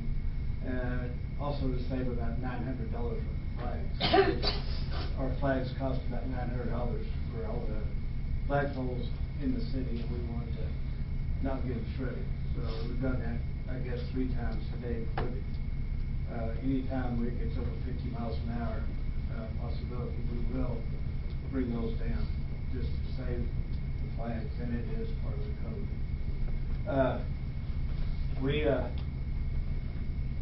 We did that. We basically just were on call. They asked us to be on call to help out, and we did that. with a couple of trees, and, really just kind of stayed in, and waited, caught up on a few things in the shop and did some other things, just waited for people to call.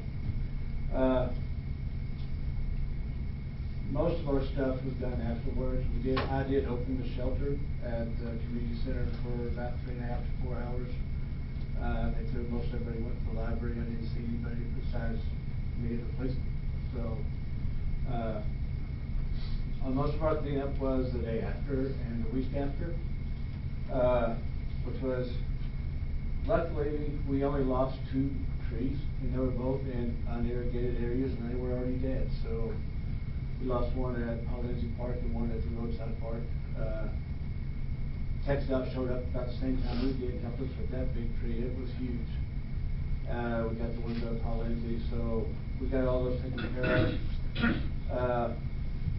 We did lose one light at the water park, one of the light poles, so we're gonna work and get that replaced. It's the worst one we could possibly get to.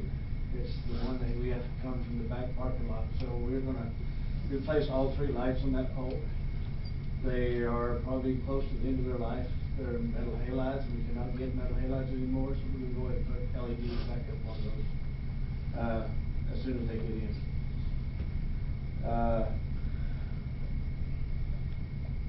We did lose one light in, Lindsay Park. Thankfully, we didn't lose more than that. I mean, we could have, but we've done some things to take care of those in the past. They do rust out. We've secured those, but we did lose one, and we're waiting on lights to get that put back up where it's supposed to be. We did lose one pavilion by the lake. It's probably been there for about 40 years, so I mean, it's only one. They've all been there that long. The lake was established, so I thought that was a plus.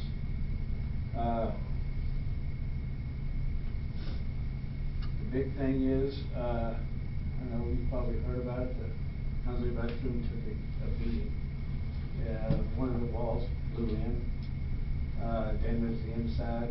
I had to come look at it, and it's no longer inhabitable. So we're looking to go through the process on that now. It took some pretty good damage. It's just been there for a long time, and the wind was pretty substantial. So we're going through the process of trying to get that replaced, and we're working through to see what the options are. And I know some of the people at Madison Park got some extra mulch in their yards, so we went and cleaned up about 10 yards of mulch out of about 4 yards. So we lost about in the neighborhood of $23,000 worth of mulch, 4 truckloads. So it's scattered everywhere and anywhere, up to 12 inches of mulch in all of our playgrounds. So we'll be looking to replace that hopefully in the next month.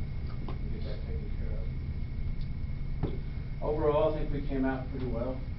We could have lost a lot of trees, but I think our crew has done a very good job keeping the trees trimmed, whether or not a hazard. So kudos to them to keeping them taken care of. So, we're still working daily. We find something new once in a while that we have to throw away or blow down, but for the most part, we escaped. Didn't lose any light poles at the baseball field, which is amazing. Some of those things were pretty small, and that was a lot of wind. But I think we came through it really pretty unscathed. A lot better than we could have. But that's about all I've got to say about that. So, thank you. Do you have any questions? Thank you. Thank you. Megan?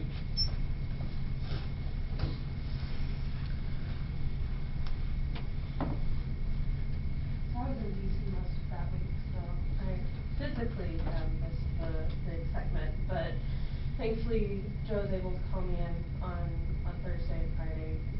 But before all of that, Chris and I first kind of had a conversation that Monday about what Kim Road might look like and what measures might have to be taken if we ended up losing power out there, knowing that we would advise water-wise activities, not water conservation, but water-wise of how to be smart, how to not use water that's unnecessary, and just really make sure that the way we were phrasing everything was trying not to be too alarming.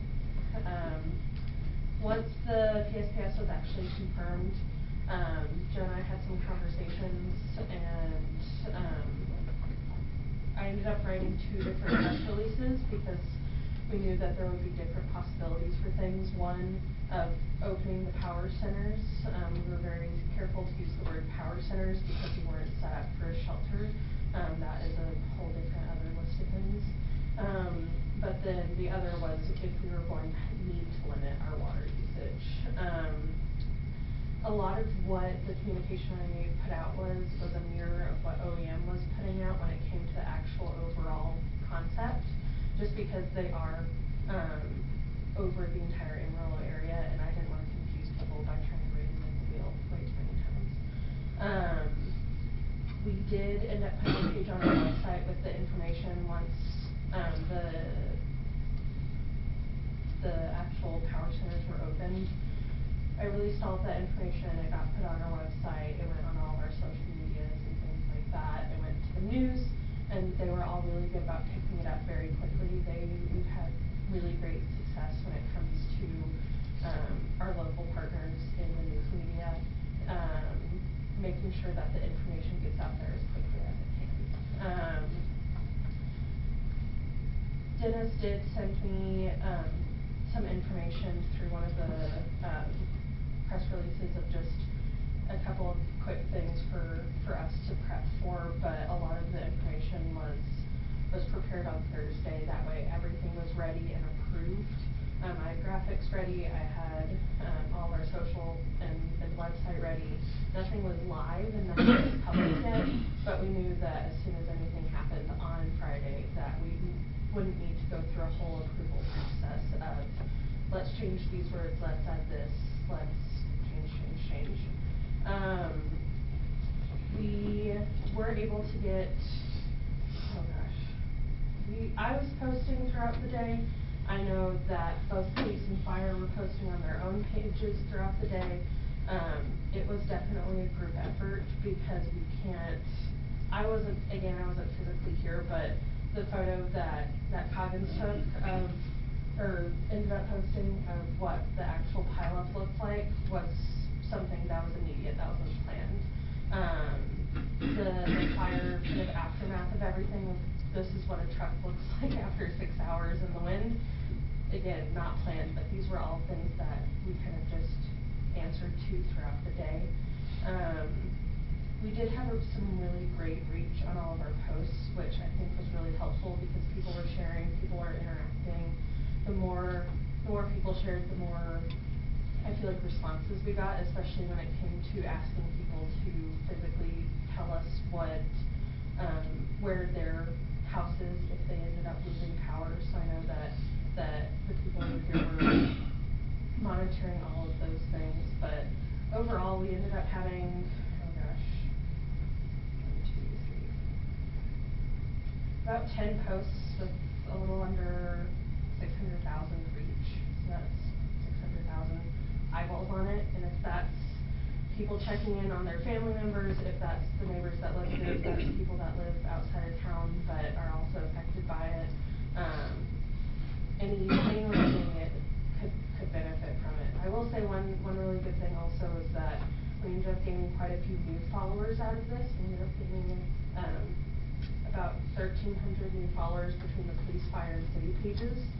And so that helps because next time, again, when the wind decides to blow at 80 miles an hour, we're not trying to gain these new followers, we're not trying to reach these people that may not be following us already.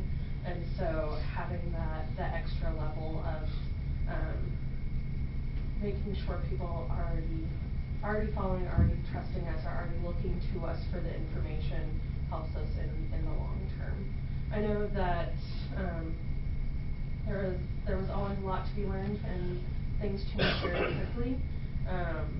But I think having all the knowledge ahead of time and being able to talk pretty openly with everyone on a staff level, that way we knew everything was ready to go by Friday, and as soon as Joe texted me and said send it out, we were ready to go, and it was sent. So,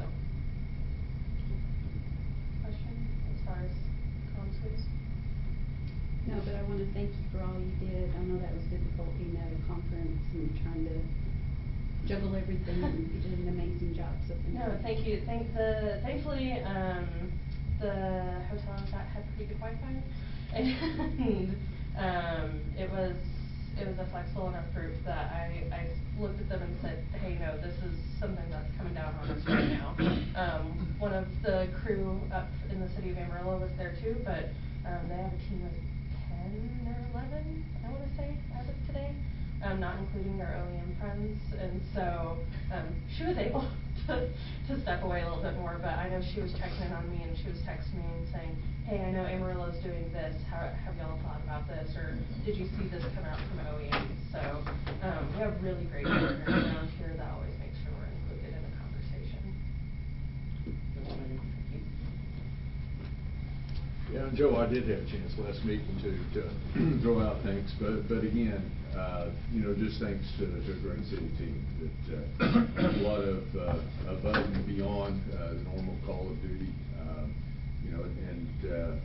I know on our first responders, but across, talking about how many hours Eric and crew put in, but also a lot of foresight there too. Foresight to see that come in and get that put in place, and yeah, we were running on generators, and if we hadn't had that, we'd been screaming. So anyway, thanks for that.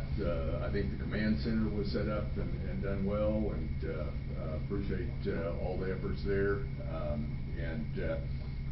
Just heard stories after stories of our folks that were out in the field and just did what they had to do, jumped in the middle, and talk about out in the wreck and making a difference there.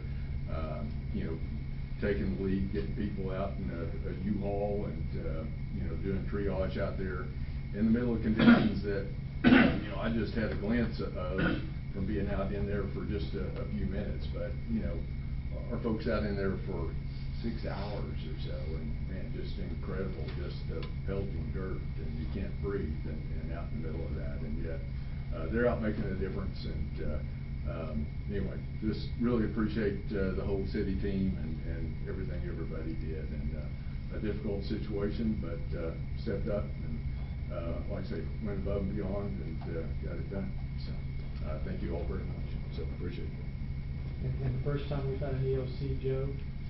I guess that I'm aware of. With 20 years, Gary, we've never manned up like that. We've set one up. During the cold, there was one up in Amarillo, but we did not. Yeah, but as far as like here and right. doing that, we haven't really done that. It's really worked out. I want to reiterate, I've heard nothing but positive about what happened during that event. I think all the preparation leading up to that helped make that event a little bit more bearable and help keep our city moving forward. Preparation is key. I want to shout out to our police department, fire department, because they were actually working out, and some of you others were actually working out on that day. Was not a good day to have to be outside. The incident command is crucial in that. I know a little bit about that. So, and I think they did an amazing job with what they do and how they commanded that situation. Every after-action report always says communication. Every one I've ever read, communication is always the one that you're always like, oh, we could just make that a little bit better. So that's something we always work on, no matter what entity you're with. I think communication is always the key piece, and we're always trying to figure out a way to make that better. So if it didn't show up as something that we could get better at, I would ask why. So because I've never read one yet that didn't have communication as one of the very top pieces. I think everybody prepared well. You always find things that you wish we had or we'll know for next time. That's what an after-action report's about, is to learn and figure out how to prepare for the next setting. So I thank you for your work. I thank you for what you did. I thank you for what you did for the city that day and the people that got to stay home and you had to bear that day outside. And so it was not a good day. So I'm sure the people in that wreck were very thankful for you being there too, because that was a very scary moment for a lot of people. But I only saw pictures. Had a son that came through there because he works out there, and but I think a lot of people were thankful for the people that came and got us that day. Thank you, guys. It's hard to say anything that hadn't already been said. You guys did a really good job, so we appreciate you.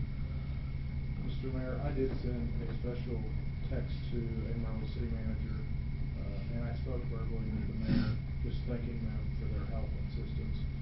I also sent a special text to Sheriff, Randall County Fire Chief, and our county judge to also thank them for all their assistance on the day of the event and all their efforts.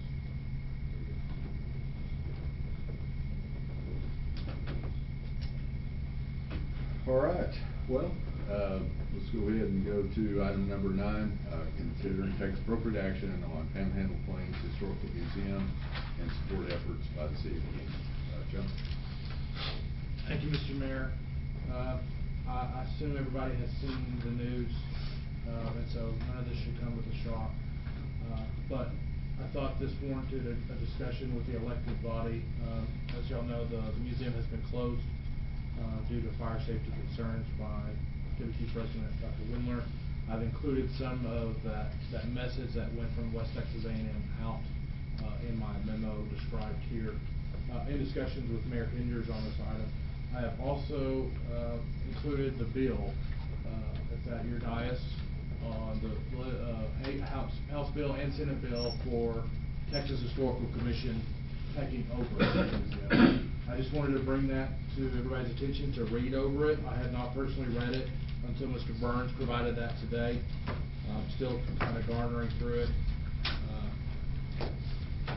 One of the things to be mentioned today is just at this point, with the museum closing, what can our community do to help support this effort? And so I wanted to throw that discussion out to this elected body. The museum is a critical piece to our community, to our region, and to the state of Texas. And it plays a huge economic impact to our community, as well as our region, as well as our school kids that go there for our ISD, as well as many others. I don't think anybody wants to see it closed. I think our only option is to throw support behind these efforts with our community partner in West Texas A&M. And so I just wanted to throw that out there. If anybody had any thoughts on that or wanted to make any comments, my best suggestion to this elected body would to rally our legislative officials as well as their peers to support this effort on trying to get the museum back open, either from helping address financing from the state to help with this, to do those repairs or build new. But I think that's probably going to be our best bet, is to team up with our university here to try to make that happen. You guys have a very powerful presence with our legislators. I know a lot of you guys talk to them on a fairly regular basis, and I'm grateful that we have some great legislative representatives in this area. I think that's probably needed now more than ever. But after said enough, I'd like to turn it over to Mr. Mayor to have any discussions that we have. Joe, I agree. I reached out and visited with Representative Smithy. I think he's very passionate about the museum, and I think he will do what he can, including reaching out to some of his other fellow legislators there in Austin. And I think he's already talked to Representative King, our Senator out of Lubbock. Charles Perry? No. Sparks. No. Perry? Perry, Charles out Perry. of Lubbock. But I think just others in this area know too that the museum's not just a canyon attraction and something we take pride in here. We have school kids throughout the whole Panhandle area that come here this time of year that they're not gonna get to this year and all too. And it's just an education piece, that's important not just to us, but a lot of others in the state. So I think getting that message out, and I did visit with Senator Sparks' office, Shannon Parker and all too. And, so, but yeah, I think, just all of us weighing in there, I think is important, to put priority to it. So. And these two documents, are the same thing, they've just been filed? Looks like in the two same. different locations, right? We gave you both copies, so you had both copies.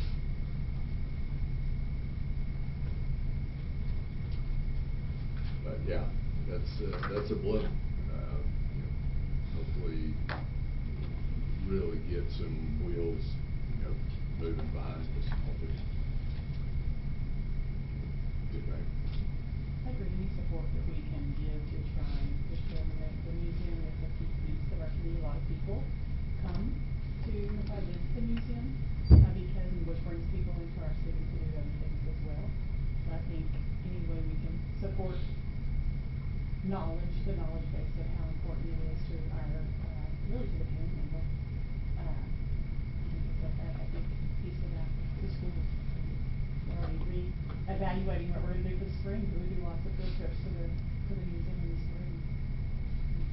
And to me, that's not just entertainment piece, that's a really strong education piece. Yes, Absolutely. Carlene and I have already talked, we talked right off the bat about how the library could help, and I talked about reaching out to them, and actually she's gonna host an event here in April. An event that was to take place in the library, that will take place over at our library. So we're looking for ways to reach out to them and maybe be able to sponsor some of those programs. Now, we can't do Dinosaur Day, it's a little too big for us, right? But there's other things that we can do to help fill some of those gaps. I think anything that can help maybe shorten the time. I know the length of time it's gonna be closed is gonna be significant, but. Even if they get funding from Grandeur, it's still gonna be years to make those improvements.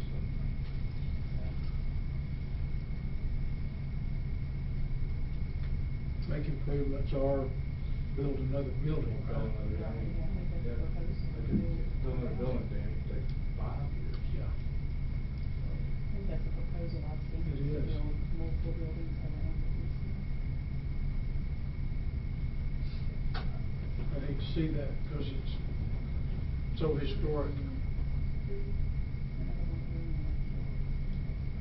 Renovate. You already good? Good.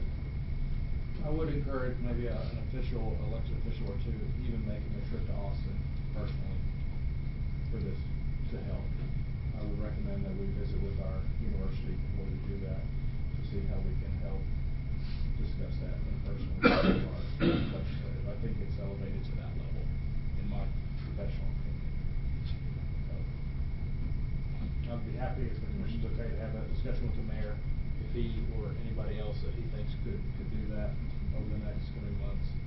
I have no idea. I think the Senate has filed their bill and already gone through. I don't know what's in there or not. I have not had a chance to dive into that. So I'm not sure if Mr. Burns has looked at the budget for the state yet, or if anybody else has. And really, you're talking about two entities here, Joe, correct? You're talking about. Yes. The museum. Yeah, just to remind everybody, West Texas A&M technically owns the building. The collection is owned by the society, right? It's valued around 10 to 15 million. So we're not sure how that's going to shake out. The staff is still operating there at this point in time inside. They do receive hotel, motel tax from us. John administers that on my behalf, and those are going towards advertising to try to get people here. That's where they spend all that money on. That's what we do, and we've been doing that for a long time. So we're spending $45,000 to $50,000 a year on advertisement consistently. But I think it'd probably be good for Mayor, maybe Mayor Pro Tem, to do a visit with Dr. Windler on this and how we can lend our support, even down in Austin.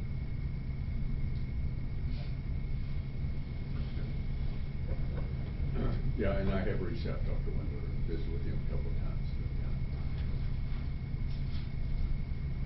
was a tough day out at CISD, and Dr. Wendler out there, just, he's in a hard spot. They get some fire, that's for sure.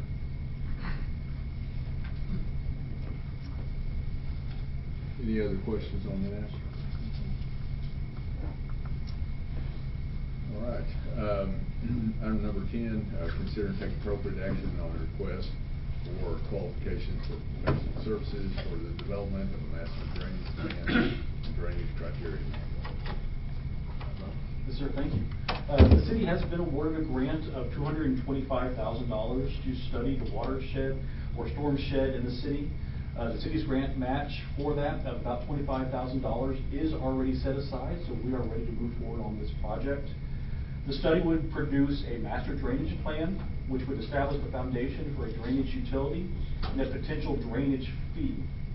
The study would also provide a drainage criteria manual, which sets standards for design, construction, maintenance for stormwater drainage systems.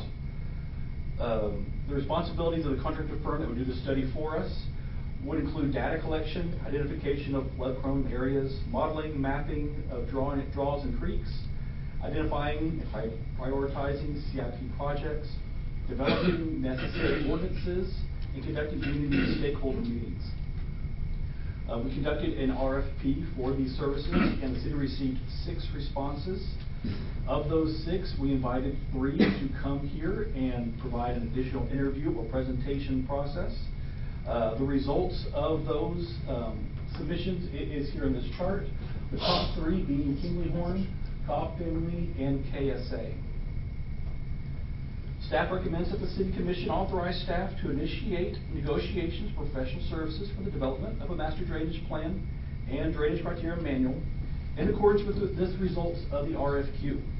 Just a reminder of the RFQ process is the city begins negotiations with the firm deemed most qualified, so in this case, Kingley-Horn. If a contract cannot be obtained, then we move to the next qualified, which would be Cobb Finley, and we move down that list until a contract is resulted. I do want to recognize we have Delaney here from PRPC, who does help us in our grant administration, and we also have Stephen Sims here from Kingley-Horn.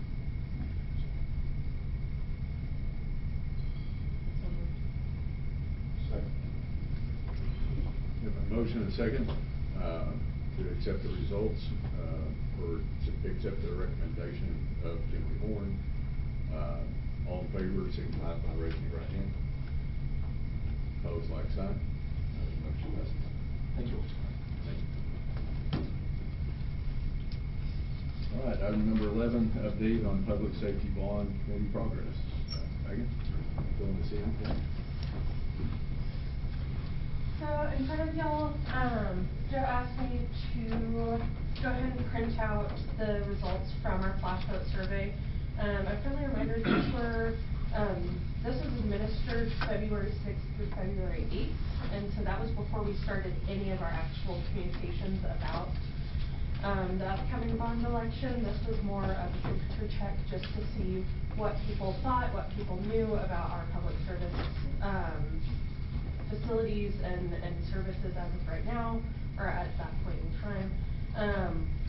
I did go ahead and add, this is all of the responses, and it also includes all of the different word clouds. It includes all of the different comments that people added of how they felt about what the questions were. And so that is available online, but a physical version is here for you today. If you have any questions about any of those, I'm happy to talk about it. In the April water bills, we did have more information go out with just our grass bats. We'll have one more go out on the May 1st bill, and that will be kind of the end of that. I will say we did we had this mailer go out. This came out on March 18th. It did have a little bit of dirt on it, at least when I opened my mailbox. So it was a nice little added texture that we didn't ask for or pay for, but a little bonus, a reminder of what the last few days had looked like. And it did have all of our, what I call our tour dates on it, of our different Q&A sessions, as well as our different open houses. We are 3 down, 3 to go. Our first event was a coffee Q&A over at Palace on a Saturday morning of the March 22nd. We did have one person come out. He talked to us 2 hours.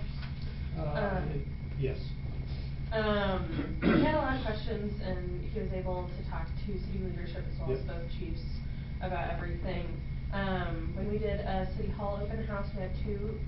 He came out, and then we had one more person who just said, oh, well, I got this in the mail, and I was really curious about what all of this was, because I wanted to learn a little bit more. And so she and I got to talk for about 20-30 minutes, and I think I answered all of her questions, but I, of course, said, if more, please go to our website, because that's more information than a lot of people want to read.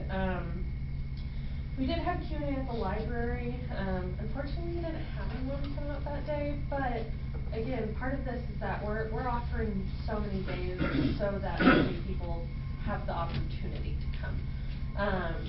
Whether they choose not to, at least we can say that we wanted people to come out, so we had things on a Monday, Tuesday, Wednesday, Thursday, and Saturday, both on weekend mornings, after hours, lunch events. We tried to make it as open and as accessible as possible.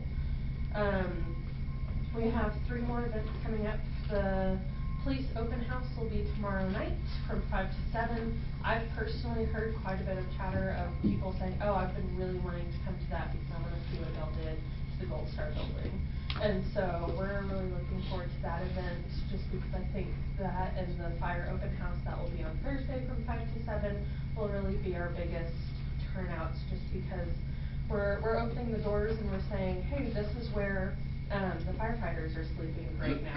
It's also an office, and it's also not very private, but it shows everything, and it's not just pictures, it's not just videos, it's not really an idea of anything, but here's physically the building, and over here you can see where we have cubicles. This is where offices would go. And so I'm really looking forward to that. Then we'll have a Q&A at Mickey's on the 17th. We'll do an Ask Us Anything on Facebook Live. We've got Lions Club and Rotary still coming up. I'm far from done, but man, we're 5 weeks from Election Day, and so we're towards the end of the big campaign of everything. We'll do one more physical mailer like this that goes directly to homes. We'll do one more of the actual water bills, and that will go out in the May 1 bills, and then everything else has been going really well. Wendy has been running advertisements on our social media posts that go out. The police video, which just went out this week, is already at over 1,000 through plays, which means people watched it start to finish. Jeez. And for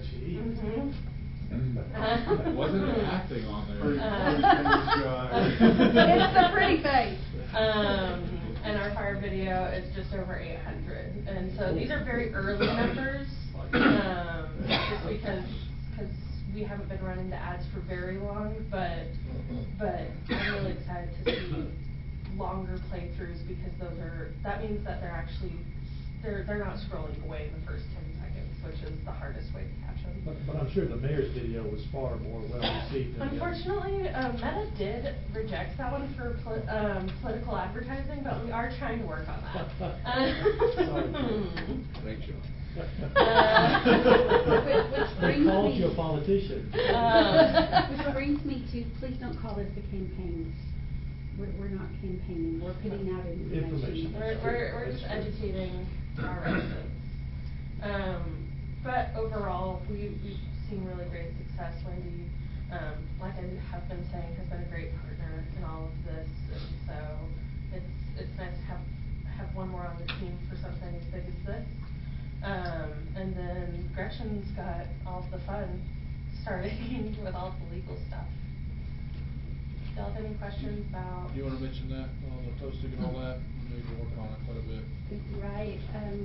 We're now to legal posting. You'll be seeing, I have to post everything in English and Spanish, the entire bond election. So I've got it on the front doors. You probably saw the whole window pasted there. I will post that at the new police department. I'll be over there probably tomorrow, and the library. And then I've talked to Randall County, and I'll be posting all of that at the annex. I've got permission there and what I have to do for that. It's also on our website in English and Spanish, and the big one will be the newspaper. So that's a huge cost, but it's required that we do that, and we'll run it twice, the 5th and the 16th, I believe, or 9th and 16th in the Canyon News. So, headed there. Your mailbox cards, how many are those that go out? So those are the entirety of, I ask utility billing for every single account that we have, obviously excluding water meters. It doesn't reach every apartment always, just because some apartment complexes are different than others, and some pay for all of the water, but some are individual water. It's anyone that we have a utility billing address for. I want to say the last one was about 5,400 homes or addresses. And so those go directly to the person that is the name we have, and then we add or current resident, because that means that the postal service doesn't throw them away. But all of those being said, those are direct in mail. This showed up at my apartment. So, and this is to physical addresses, not billing addresses, because again, we have rentals here, and so not all people who reside in a home are always the billing person, and so we do physical addresses. All right, well, very good. Like I say, 5 weeks, so we're getting down to the home stretch. Well, we're excited. I will see the 3 of y'all over the next 2 days. And I'm excited to see what people's questions are, especially when we get to the open house portion of everything. We got it worked out where no more of us than 2 of us show up at one time. No need for a quorum. All right, thank you, Vicki. Thank you. Okay, that takes us to item number 12, executive session pursuant to 551.071, consultation with attorney, 551.072, deliberation about real property, and 551.087, deliberation regarding economic development negotiations. And with that, I've got right at 6 o'clock. We will adjourn into executive session.